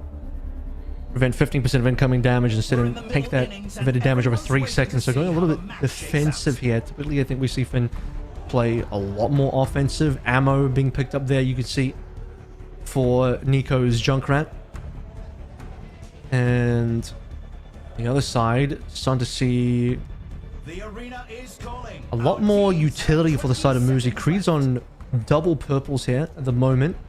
And the new one, I believe, was Lumerical Fusion Drive. Using ability to restore 50 armor or shields over 2 seconds. So, one more defensive ones coming on through. Finn's now starting to get away with this. You can start to see based on the money. A 31.2. Muzi's done a lot, though, on the other side, mind you. Yeah. Muzi's playing it a lot more conservative, you know. Doesn't have the free-forming teleport with the Swift Step. Instead, just sticking to the team. Still has the clone, but also has the Tuzu. Try and do a little bit more peeling.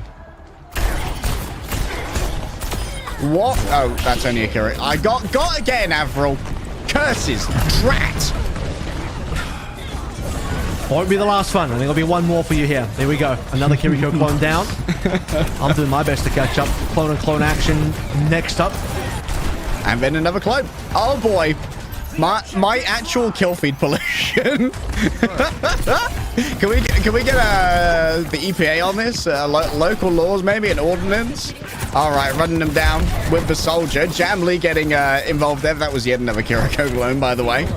And MADA just doing their best to survive here against Rion. Gets up to 73 energy, which is not bad heading into the next fight. Got a lot of ult charge, though. That's the thing. We're going to see a potentially quite quick grab coming on through, which he is not afraid to just kind of pull out into the opposing Zarya. The clone spam is keeping things interesting here in terms of targets for China to shoot. Yep, still got that practice range going. It's a practice range just like back though. That's a big grab. Oh my goodness. MADA delivers on that one, and the Muzi's there with the cleanup. Nasty stuff. This is the Zarya carry we were talking about. This is what got Team Korea double mercied.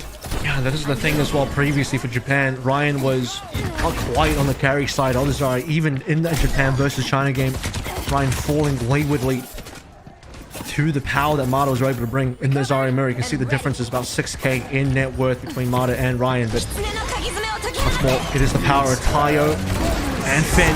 Ryan's down early. YamatoN doesn't quite get a save. Yeah, can be saved by that sound barrier. Nico has no idea that the Reaper is here. That seems personal, I'm not gonna lie. Yep, last fight, one player over here. Of course, it's going to be Finn, still playing within the Kitsune Rush. So it's going to be teleport after teleport coming on through. Swift steps are resetting real fast, and that means the clones are coming through real fast as well. And now it's going to be Velucio on deck. Finn finally taken down. The true Finn, the master of illusions, has been punched in the head by China, who get themselves a third round. Now, this is now match point found for China, 3-1. This is going to be a potential look at a 4-1 finish if China can just clean it up. 40k apiece for our MVPs between Finn and MADA do look like, by the way, currently the most dangerous players on their respective teams. Finn, we've seen how oppressive this Kiriko has been before, but his team is kind of falling around him. And despite what Finn is capable of doing on his lonesome, it is still a team game, and if you're consistently down teammates, you're not going to have too much fun here. So, can Finn do enough to carry as we move into our 5th round, and you can start picking up your extra powers now?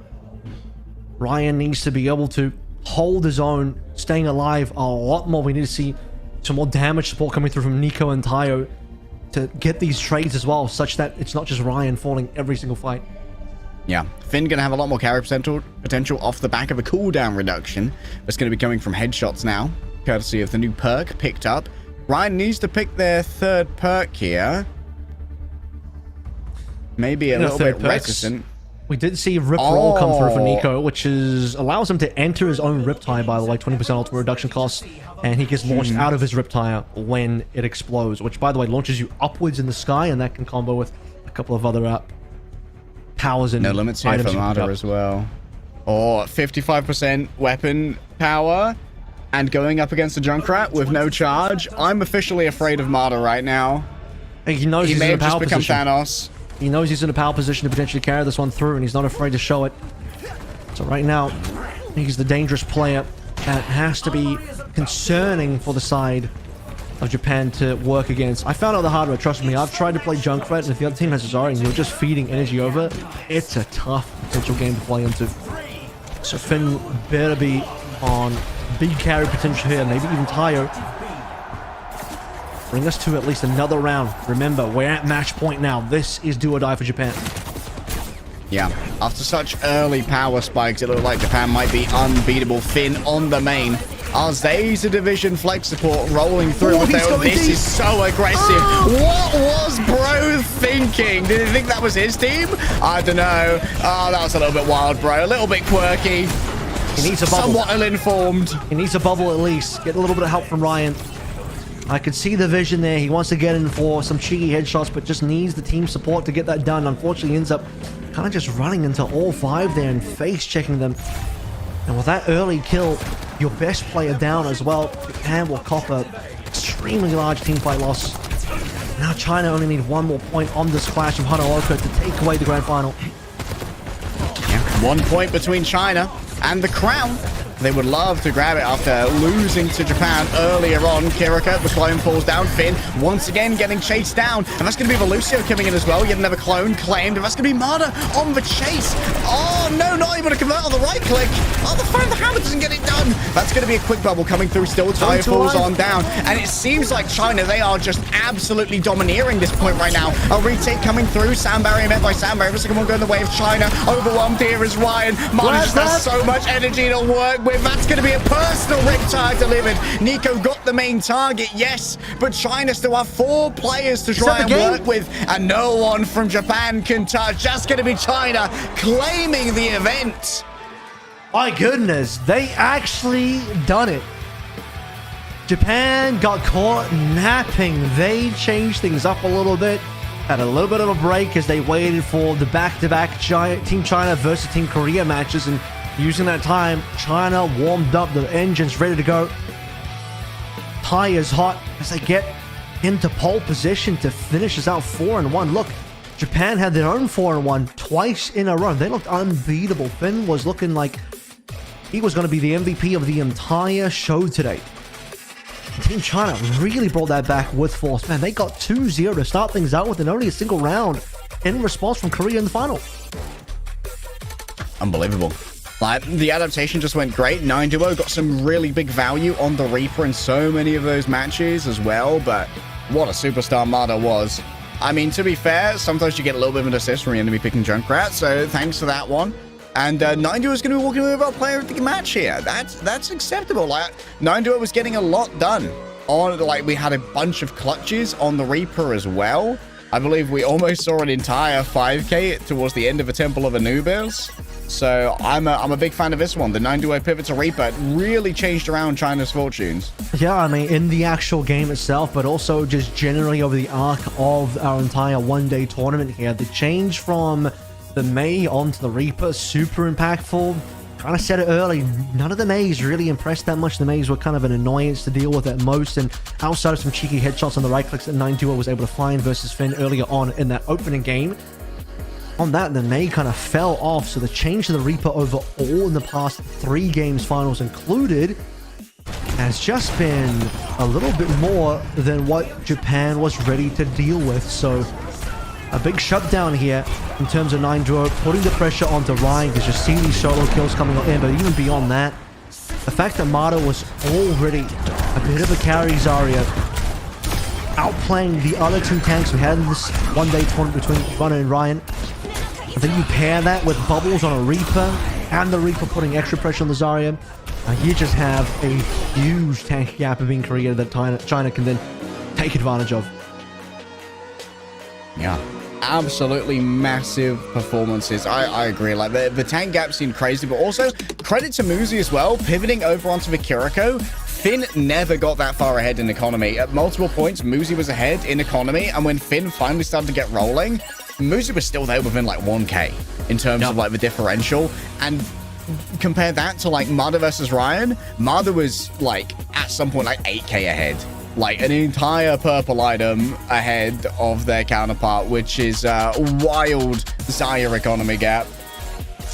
Yeah, I believe we end at about 42k, 42.1 for Finn as the highest in his team, but ended with a couple members of the other team higher. Muzi was higher at 44, just by about 2k, and MADA as well at 43.5, so about 1.5, 1.4k ahead of Finn. And for sure, that ended up being quite the tank gap, as it was about 11,000 ahead between MADA and Ryan and the rest of the team. As we kind of saw from Finn, one player won't win you the game. Although that kind of did happen in the first game. This time around, one player isn't going to be able to win you the game. And with that, Team China, the superior teamwork will come on through as we'll head over to the winners' interviews. 3위, 2위, 1위 순으로 시상을 진행해 보도록 하겠습니다. 자, 먼저 3위 팀에 대한 시상을 진행하겠습니다. 3위를 차지한 팀 코리아입니다.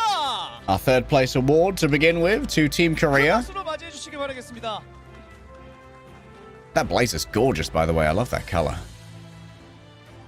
이번 동아시아 스트리머 대전 3위를 차지한 팀 $15,000. 코리아에게는 Not bad for third place.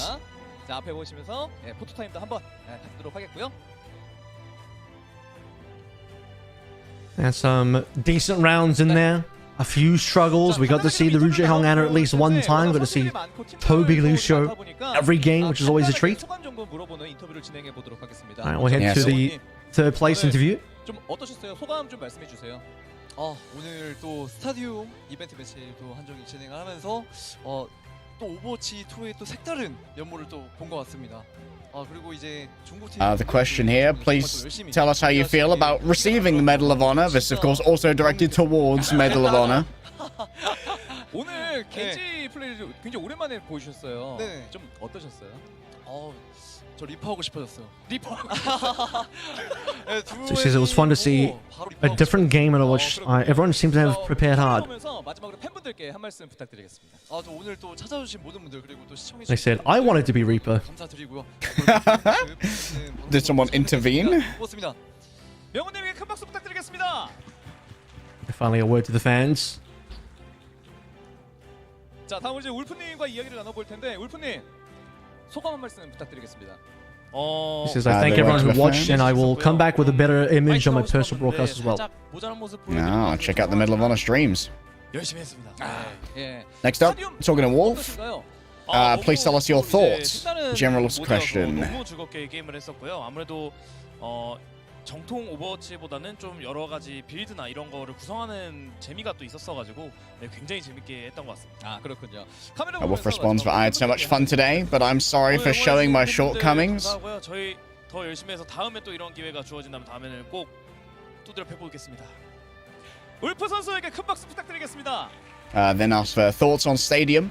Wolf responded it was a different kind of fun than regular Overwatch 2, and finally asked for a word to the fans. 지금 생각이 잘 안 나요. 너무 두들겨 맞아가지고. 진짜 자리야 할 때 옆에 쳐다보면. This is I'll participate in this opportunity again next time. Please look forward to it. And a question of Runner for his thoughts as well. Runner responds, I've been through so much that I can't remember. I was so scared of Reaper and Zarya. Relatable, bud. If I was face down with the MADA Zarya and the 9-duo Reaper, I might also pee my pants. 제가 펀치 디바 준비했는데 펀치가 파워가 아예 없었어요. 진짜 밉습니다, 블리자드 진짜. Next question is, I saw you practicing, and it seems like a shame that D.Va was nerfed. 만약에 디바가 너프가 안 됐다면 오늘 경기 좀 달라졌을 거다. 그죠, 이게 뽀록 자폭이 맛있어요. 대현이의 격발기. He said he practiced D.Va a lot, and it's a shame. 아무것도 못 하고 죽거든요. 그거 보여주려고 그랬는데 It could have been our D.Va Warlord. 아쉽게 됐습니다. 다음번에 진짜 기대 많이 하도록. I don't know how D.Va would have wanted to win to Zarya anyway, so maybe 팬분들께 한 말씀 부탁드리겠습니다. If she had been nerfed, I would have won. I wanted to show it with nerf Viz. Of course, one of the big D.Va nerfs was in the self-destruct. 승리하신 우리 일본 팀. There used to be a self-destruct build that had extreme range where you could just catch players off, but I think they nerfed that one quite significantly and finally went to the fans. He says, I'm so sorry for losing. I want to show a better side next time. And he says, I think both Japan and China are doing well. 저는 사실 토비 선수가 좀 더 익숙하기 때문에 토비 선수 오늘 좀 어떠셨어요? 이제 스타디움으로 팀 게임을 해본 게 처음이었는데. Next up is Tobi for our interview. Asking Tobi, how are your feelings today? 그 인터뷰 영상에서도 봤듯이 재용이 형이 참가하게 됐습니다라는 이야기가 있었어요. 오늘 같이 좀 게임을 굉장히 오랜만에 한 걸로 알고 있는데 어떠셨어요? Tobi weighs in, says it's been a while since I played a team game, so I felt a different kind of fun. 옛날 생각나고 좋았습니다. Certainly nice to see Tobi duoing with ryujehong again. 이야기하시는 것 같은데 그 향수를 기억하시고 현장에 정말 많은 분들이 와주셨어요. 그리고 시청하고 계신 팬분들께도 마지막으로 한 말씀 부탁드리도록 하겠습니다. On that, the next question was, how did it feel to play a game with ryujehong after a long time? 응원해주신 팬분들 정말 감사드리고 초청해준 이제 블리자드도 정말 감사하고 Tobi responded, it brought back old memories. It was so good. I'm right there with you, bud. Word to the fans, and he says, although the result was disappointing, thank you so much for watching. 하나만 더 여쭤볼게요, 토비 선수. 만약에 다음번에도 이런 기회가 있다면은 그때도 참가하실 의향이 있으신가요? 네, 저는 뭐 불러만 주신다면 더. Said I did it with ryujehong, but the result was disappointing. And then, do you plan to participate again next time? And he says, I will definitely participate next time. 마지막 류재홍 선수와 인터뷰를 나눠보도록 하겠습니다. Look forward to I will seeing do that. it even without ryujehong. Even when we vote kick ryujehong, I will be there. Next question is to ryujehong. Please tell us how you felt today. 요원이 많으면 훨씬 더 재밌을 것 같거든요. 영웅들이 지금 약간 좀 적다. 조금 더 추가가 돼야 된다. ryujehong responds, it was so much fun. I wish they added other heroes too. 해주세요. Your Anna's right there, bud. Which ones? All the heroes he plays is in the game, right? Is in the stadium right now. 어차피 세미파이널에서 He wants Winston in here, you know. 역시 안 되겠더라고요. 괜히 좀 오기를 부렸던 것 같고. Anna Kiriko, what are you thinking today? 재밌었죠. 이겼으면 더 He 재밌을 said, 것 같아요. Anna wasn't that great. I did kind of get run over a little bit. That's what I'm saying, brother. It's alright, I got the build. I'll share it. Yeah, he says, Kiriko was fun. It would have been better if we won, but it was still good. 올린다고 했는데 그걸 못 지켜드려서 죄송하고요. 일단은 오늘 시청해주시고 현장에 와주신 팬 여러분들께 정말 감사하다는 말씀 드리고 싶고. A word to the fans here. ryujehong apologizes, saying, I'm sorry I couldn't raise Korea's status. Thank you to everyone who came to the studio and watched. 또 큰 박수 부탁드리도록 하겠습니다. 자, 이렇게 해서 팀 코리아와 인터뷰를 나눠봤고요. 3위를 차지하면서 이번 대회 마무리하게 됐습니다. I'm sorry again. 뜨거운 박수 부탁드립니다. Somber ending to our third place interview there for Team Korea, walking away with their $15,000. We'll now have our second place interview. 3위 시상을 끝마쳤고요. 이제 2위 시상을 진행해 보도록 하겠습니다. 이번 오버워치 스타디움 동아시아 스트리머 대전 2위를 차지한 팀입니다. 팀 자편입니다. Our second place team, Team Japan, now taking the stage.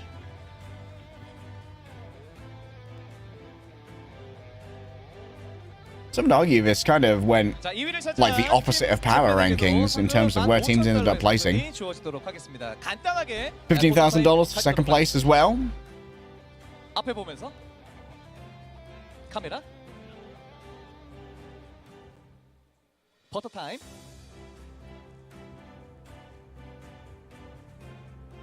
오케이. 예. Getting their official photo taken. 간단하게 좀 이야기를 좀 나눠볼 텐데요. 먼저 니코 선수 소감 좀 물어보고 싶은데요. 소감이 어떤지? 고소감 오네가이시마스. 니코. Want a question for Nico? 니코 여기 있어요. 니코. 고소감 오네가이시마스. Nico, please tell us your thoughts. いやー今回ねちょっと優勝するつもりで来たんですけど最後負けちゃってめっちゃ悔しいです 오늘 우승하러 왔는데 마지막에 져버려서 정말 아쉽습니다. 정크렛에 대한 생각을 좀 듣고 싶은데 정크렛 어땠는지 한번 I wanted to win today, but it's a shame that I lost in the end. についてちょっと聞きたいのですが。そうですね相手がラッシュ What do you think about Junkrat is the next question. 迷ってたんですよ Sure, Nico has some very fueled thoughts about this one. メイ選んだ時にまあジャンクで行くかってなってそこがちょっと今回の範囲でしたね 상대편이 다 대시 상대편이 막 들어오니까 들어오는 그런 부분들 때문에 많이 힘겨웠다. 픽을 메이랑 정크렛 중에 고민을 하고 있었는데 이제 그 중에서 이제 정크렛을 택하게 되었는데 생각보다 힘들었다고 합니다. 그렇군요. So, what do you think about Junkrat? 부탁드리겠습니다. 최근에 환노 미나산니 또 오네가이시마스. It's like an extended He answer. says, I was thinking about it with Mei because it was a combination that was close to the opponent, but it was a bit disappointing. Next, 타이어. 예, 소감 한번 들어보도록 하겠습니다. お願いします。まあ Okay, Tayo, please tell us your thoughts. 珍しいメンバーで戦えたのがすごい嬉しかったです 비록 지긴 했지만 자주 보지 못하는 이런 멤버로 이렇게 싸울 수 있게 되어서 아주 기뻤다고 하십니다. 그렇군요. 이렇게 팀 결성되는 게 사실 쉽지가 않은데 이런 대회를 통해서 함께 합을 맞출 수 있어서 너무 좋았다라고 또 이렇게 타이어 선수가 또 이야기를 했습니다. 오늘 경기 펼치면서 겐지, 캐서디 이렇게 두 개의 영웅을 플레이했는데 Says, tell us your thoughts, and he says, even though we lost, it was fun to be with teammates we don't get to see often. ピックさせていただいたゲンジとキャサディについてちょっと聞きたいのですが。 The next question is, what do you think about Genji and Cassidy today? Two iconic heroes for Tayo, certainly. 겐지는 좀 캐리를 보여드렸는데 캐서디는 그렇지 못했던 것 같아서 좀 더 연습해가지고 분발해서 다음 기회가 있다면 또 대회에서 멋진 모습 보여드리도록 하겠습니다. 그렇군요. 아니 사실 오늘 우승을 하게 되면은 캐서디 그 세레머니 하겠다고 아까 인터뷰를 했던 걸로 기억하는데. Answers that the Genji was good, but Cassidy seems to need more practice. Definitely not a tighter crosshair. We need a bigger crosshair to make those heads bigger. 本当はしたかったんですけれども負けちゃったんでまた次回にお預けです 그거 사실은 너무 하고 싶었는데 I heard that if you win today, you were going to show a ceremony. 오케이, 잠깐만요. 여러분들! Can't believe he lost just to dodge the ceremony. That's unfortunate. He says, I really wanted to do it, but I lost, so I can't show it to you. 한 번 더 큰 소리 원하십니까? Come on, do the Genji thing again. Okay. Do the raw. And now says, do you want to see it? There it is. Let's go!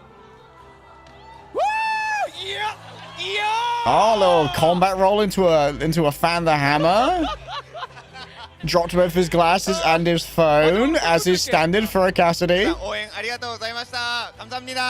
타이어 선수에게 큰 박수 부탁드리겠습니다. Evan saying thank you. 리온 はいはいはいはい。 아, 소감 좀 부탁드리겠습니다. 感想お願いします。生きてる時間より死んでる時間の方が長かったです。めちゃめちゃ強かったです。 Asking for thoughts from a tank 아, 잘 player. 안 들렸나요? Ryan? 아, 그러면 한 번 더. 리온, 통역사분에게 여기 生きてる時間より死んでる時間の方が長かったです。 아, 살아있던 시간보다 죽어있던 시간이 더 길었던 것 같습니다. 무슨 소리예요, 리온? 아니 그런 이야기, 그런 거 아니었는데 사실 그 전까지 계속 Seems like I've been dead longer than I've been alive. It was a bit of a rough game, I will be honest. Yeah, that's a rough one. That's crazy. どんな感じでしたか？いや、俺いましたかね。 Really felt like I had solo heal Lucia for a while. Next question is, what do you think about Zarya today? Good job, 리온. Thank 아, you. 예. 자, 마지막으로 팬분들께 한 말씀 부탁드리겠습니다. He says, was I playing a game? はい、負けてしまったんですけども、すごいスタジアムモードすごい楽しかったので、ぜひ皆さんも Rion's funny, man. ありがとうございました。 리온 선수에게도 큰 박수 부탁드리겠습니다. Thank you so much as the word to the fans 피는 there. 마지막에 합시다 우리. 피는 마지막에 하고 야마톤. 오케이. 야마톤 선수에게도 소감 좀 한번 물어주시면 감사하겠습니다. Okay, moving on to YamatoN now, asking for YamatoN's thoughts. 僕基本メインサポートなことが多かったんですけど、なんかいつも自分が救われない側だったんですけど、救われない人が目の前にいた時に結構救えなかったことの方がきついんだなって思いましたね。ありがとうございました。 서포터 역할로서 가끔은 아무래도 도움받지 못하는 경우도 있었는데 오늘 눈앞에서 서포터에게 도움받지 못하는 장면을 목격하고 나니 그쪽이 더 마음이 아팠다고 하십니다. 아, 그렇군요. 좀 여러 가지 생각을 많이 좀 하셨던 것 같아요. 자, 야마톤 선수도 현장에 계신 분들 그리고 이제 팬분들이 많이 보고 계실 것 같아요. 팬분들께도 마지막으로 한 말씀 부탁드리겠습니다. ファンの皆さんに一言お願いします。 The answer to his thoughts is, as the main supporter, there were times that I didn't receive any help, and it broke my heart to think about the other team members. No help. No help at all.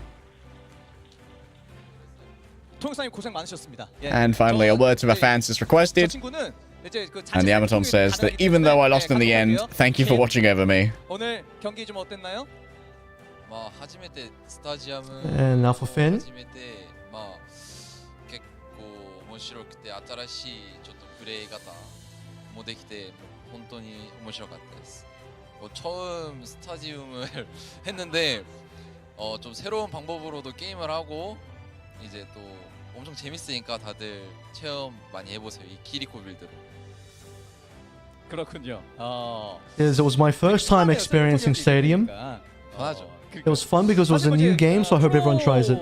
뭐 선수로서 여러 가지 보여줬었던 핀 선수인데 오늘은 진짜 뭐 스트리머로서 지금 참가를 Prepare to have your stadium games filled with clone Kirikos. 가 또 있다고 하면은 그때도 참가하실 의향이 있으신가요? もちろん呼んでくれればいつでも OK です. You've shown so many sides of yourself as a pro gamer. Will you participate in the next competition? 선수만큼은 무조건 꼭 잡고 싶었는데 그게 좀 아쉬웠다라는 장면이 있었을까요 혹시? 저희 팀에서요? 말고 상대 팀에서. 일단 울프 선수. Finn responds, of course. If you call me, I will definitely come.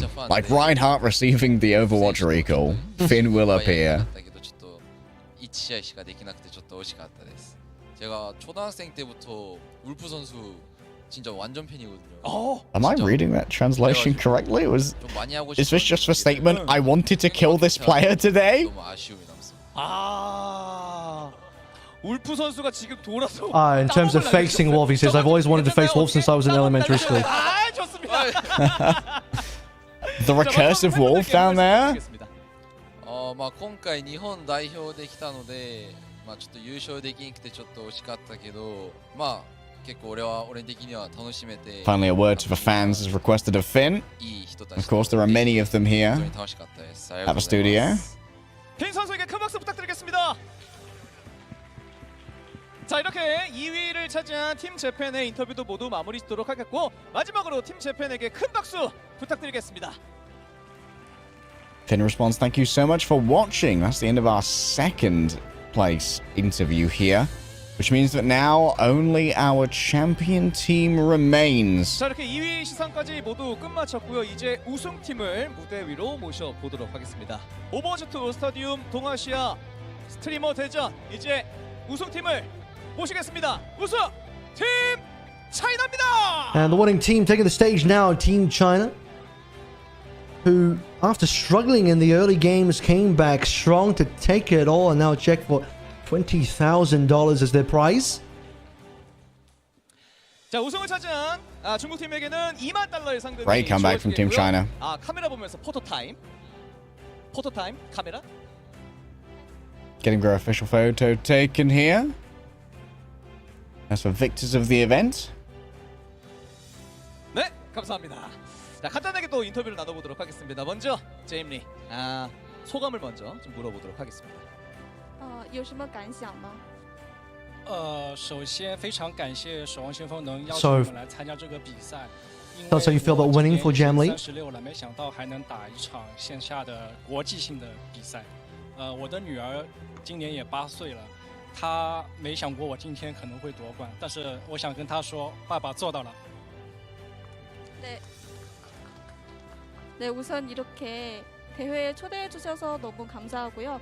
제가 올해 36이거든요. 이렇게 무대에 오를 수 있어서 너무 영광스럽고, 그리고 저희 딸한테도 너무 고맙다, 사랑한다고 말하고 싶습니다. 그렇군요. Thank you for inviting me to a competition. I'm 36. It's great to be on stage and playing games. Thanks to all my teammates too. He also mentioned a word as well that it meant a lot to him to be able to play this, as he has also a daughter that's 8 years old, and to be able to say that his father, that he is the father one for his daughter. Aww. 今天玩的是士兵。 Next question is asking how Jamlee feels about Soldier 76. 对诀窍吗？ 솔저 스타디움 팁。 我觉得士兵76在目前这个模式里面还是非常厉害的。你可以使用很生存的一个模式去打它，或者是一种偏团队型的打输出伤害的都可以。它非常的万金油，很厉害。 Says the soldier is really strong in stadium, very flexible here, that you can play in a multitude of different ways for damage or for more team play as well. We saw Jamlee, I believe, mostly pivoting into that team play aspect, kind of taking up the slack that you tend to have when you have a more aggressive Zarya who isn't saving as many bubbles for their teammates. And now asking Jamlee for a word to the fans. 我想对 CNOW 说，加油，我们行，你们也一定行。 제임리 선수에게 큰 박수 부탁드리겠습니다. Says he wanted to dedicate this one to the Chinese Overwatch scene, and ended with a famous quote actually about leave, which is, if I can do it, you can too, which is one of the running catchphrases about leave, but is now more so describing the entire Chinese community. Great to evoke the Chinese goat. 자, 이렇게 제임리 선수와 지금 이야기를 나눠봤고, 다음 나인듀오 선수와 또 이야기를 나눠보도록 하겠습니다. 나인듀오. Okay, time to have a talk to 9duo, our Grand Finals MVP and resident Reaper merchant. 我现在感觉 Asking for 9duo's thoughts. 因为我现在觉得就是有点不真实，因为其实我们在赛前预测自己是第2名，所以我觉得我们能夺冠真的是有点不可思议。 She was actually quite surprised because they thought they were going to end up as second place. So, yeah, he is very grateful for being able to finish in first. 정말 불가사의인 것 같습니다. 오늘 나인듀오 선수가 리퍼 플레이가 상당히 좀 인상적이었었거든요. 팀적으로 어떤 이야기를 했는지 좀 그게 궁금합니다. 你今天做的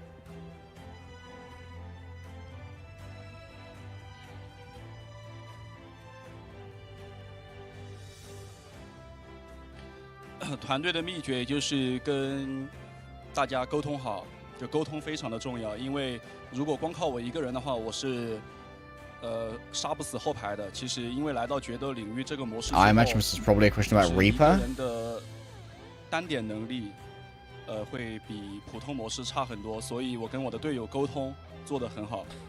I said the most important thing is teamwork and communication. On Reaper, I can't just take down the entire enemy team. I can't kill the backline on my own. We need to be able to efficiently work as a team, and so our communication won for us today. I will, however, solo Death Blossom and Junkrat. I can do that. 이렇게 지금 나인디오 선수가 얘기를 했고 마지막으로 좀 팬분들께 한 말씀 부탁드리겠습니다. 我想对粉丝说 And a word to the fans from 9duo. 是跟老李差不多吧，就相信 CNOW， 因为对所有的职业选手说，解说能做到，你们也能做到。 He says, word to the fans is, you know, believe in Chinese Overwatch, have faith in Chinese Overwatch. If a broadcast member, a caster like me can do it, then if you're a professional player, you can do it and win too. 마다 우승 소감 부탁드립니다. Here's MADA. World's most dangerous stadium, Zarya. 其实就从来没想过会得到第一嘛，然后 Asking how MADA feels about winning. 尽力就好，然后真的没想到得到第一。 He says, truly I didn't think we were going to win first place today. I never thought I would win in first, so that feels great. 아니 오늘 자리아로 진짜 공격적인 모습들 너무 잘 보여줬었거든요. 또 어떤 식으로 플레이했는지 본인만의 그런 빌드나 이런 거 좀 한번 설명해 주시면 좋을 것 같다. 이렇게 한번 전달해 주시겠어요? Now asking your thoughts on Zarya from MADA. I imagine likes being able to carry. 공격적인 자리아 많이 보여줬었거든요. 과연 마다 입에서 어떤 이야기를 하게 될지. 秘诀就是叫队友不要抢我的盾。秘诀就是叫队友不要抢我的盾。 He said, don't steal my kills. He said, I told my team to not steal my kills. I'm the carry. Step aside, noobs. The MADA Zarya has arrived. 됐나요? 네. 저의 비결은 그냥 모든 기술이 제 스스로 하는 것이 저의 비결입니다. 자신감을 가져라. 이런 이야기를 했습니다. 마지막으로 마다 선수 팬분들께 카메라 보면서 말씀 한번 해주시면 좋을 것 같아요. 差不多吧，就是反正老逼都And a word to the 老逼都尽力 fans? 了，大家加油，好吧？ 네, 비슷한 말인 것 같아요. 저희도 열심히 했으니까 여러분들도 똑같이 할 수 있습니다. 마다 선수에게도 큰 박수 부탁드리겠습니다. The same thing. You can do the same thing. Lot of 크리드 선수와 좀 이야기를 나눠보도록 scene-directed gratuity 우승 소감 좀 부탁드리겠습니다. from the Chinese players here. Of course, their scene has been recently reinvigorated. 解开自己一直以来一个遗憾嘛。 Chinese Overwatch is back, baby. Now it's Creed's turn to tell us their thoughts. 한을 푼 것 같다. 우승을 통해서. 아니 루시우로 상당히 좀 This is a long-held wish has come true. 상대방 품에 좀 파고들면서 좀 진영 자체를 붕괴시키는 플레이들을 굉장히 많이 펼쳐줬었어요. 루시우 어떻게 하면 잘할 수 있습니까? 怎么样能玩？ And Chris of Lucio was very impressive. 在决斗领域这个模式嘛。对，玩得更好呢。我跟其他两位卢校的理解差距就是，我觉得右键回血 Asking how he can play like that. 反而没有推进。 Definitely the most aggressive Lucio we saw. 就是该有的时候，因为他需要用那个右键去回血。但是如果说你一直用右键回血的很紧急的时候，你就没有右键。所以说我那个打法是跟他们是有所不同的。 He says a lot of it came down to the difference between him and the other two Lucios was up to how he was using his right click the boop. 경기를 플레이했습니다. 다른 주들이 이제 보편적으로 쓰는 것보다도 다른 빌드 좀 썼다. 본인만의 빌드를 썼다. 뭐 이렇게 좀 이야기를 해준 것 같습니다. 크리스 선수 그러다 보니까 워낙 좋은 플레이를 보여줬고요. 마지막으로 팬분들께 한 말씀 부탁드리겠습니다. 对粉丝说些什么？其实我想说， And finally, a word to the fans from Creed. 我一直以来偶像或者说是前进的目标吧。然后这次也确实是解开了自己的一个心结。然后后背我也会更加乐观的走下去。跟粉丝说的是感谢大家的最近一直陪我一直练这个决斗领域模式，感谢大家。 우선 토비 선수가 재용 선수님은 저의 롤모델이고 오늘도 볼 수 있어서 너무 좋았고요. 그리고 팬분들에게는 저와 함께 같이 경기를 하면서 저의 해설을 들으시고 너무 감사드리고 앞으로도 열심히 하겠습니다. 크리드 선수에게도 큰 박수 부탁드리겠습니다. This is Toby was my idol. It was great to see him. I really enjoyed being with the fans. I'll continue to work hard. 무지 우승 소감 부탁드리겠습니다. 说一下你的感想吧。我也是觉得我们上来能拿到这个冠军，其实是非常的不容易啊。其实我的想法跟前面9朵是一样的啊。我们解说可以做到，你们也可以做到。CNOW 加油啊！感谢各位的支持。Muzi, tell us how you feel about winning. And he says, you know, yeah, again, I didn't think that we were going to win today, so really proud of the team. And similar to what 9duo said, if we as casters can win, then you can definitely win as well. 해설도 했으니까 여러분들도 할 수 있다. 근데 생각보다 해설이라고 하기에는 너무 뛰어난 실력을 가지고 있는 상태라서 다음 Gotta bring us in for one, Avril. 상황이 되겠는데 무지 선수가 오늘 그러니까 핀 선수의 If we win, 키리코 플레이가 maybe. 굉장히 좀 예리한 모습을 보여주긴 했지만 사실 무지 선수의 키리코도 굉장히 안정적인 모습을 보여줬었거든요. 키리코 어떤지 좀 I don't 한번 really force that, I'll be honest with you. 你作为今天的物质，做了一个非常好的比赛。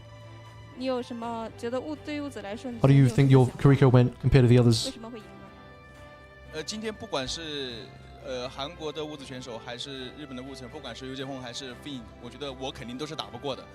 然后我就不会单独去跟他1对1，所以我们队伍的策略就是说，把资源给到队伍的其他核心单位，比如说我们的死神，就是会不跟他们打1对1，然后我会去保住队友去赢比赛。 And his answer was, I don't think I'm actually as good as either Finn or ryujehong, so my plan was to mostly support my team, not to take 1v1 fights, not to take fights I don't think I can win, but to help enable my teammates like the Reaper, like 9duo's Reaper, to be able to win for the team. 다양한 전략을 했습니다. 그렇군요. 자, 마지막으로 Smart gaming. 카메라 보면서 팬분들께 And then probably a word to the fans. 有什么对粉丝要说的吗？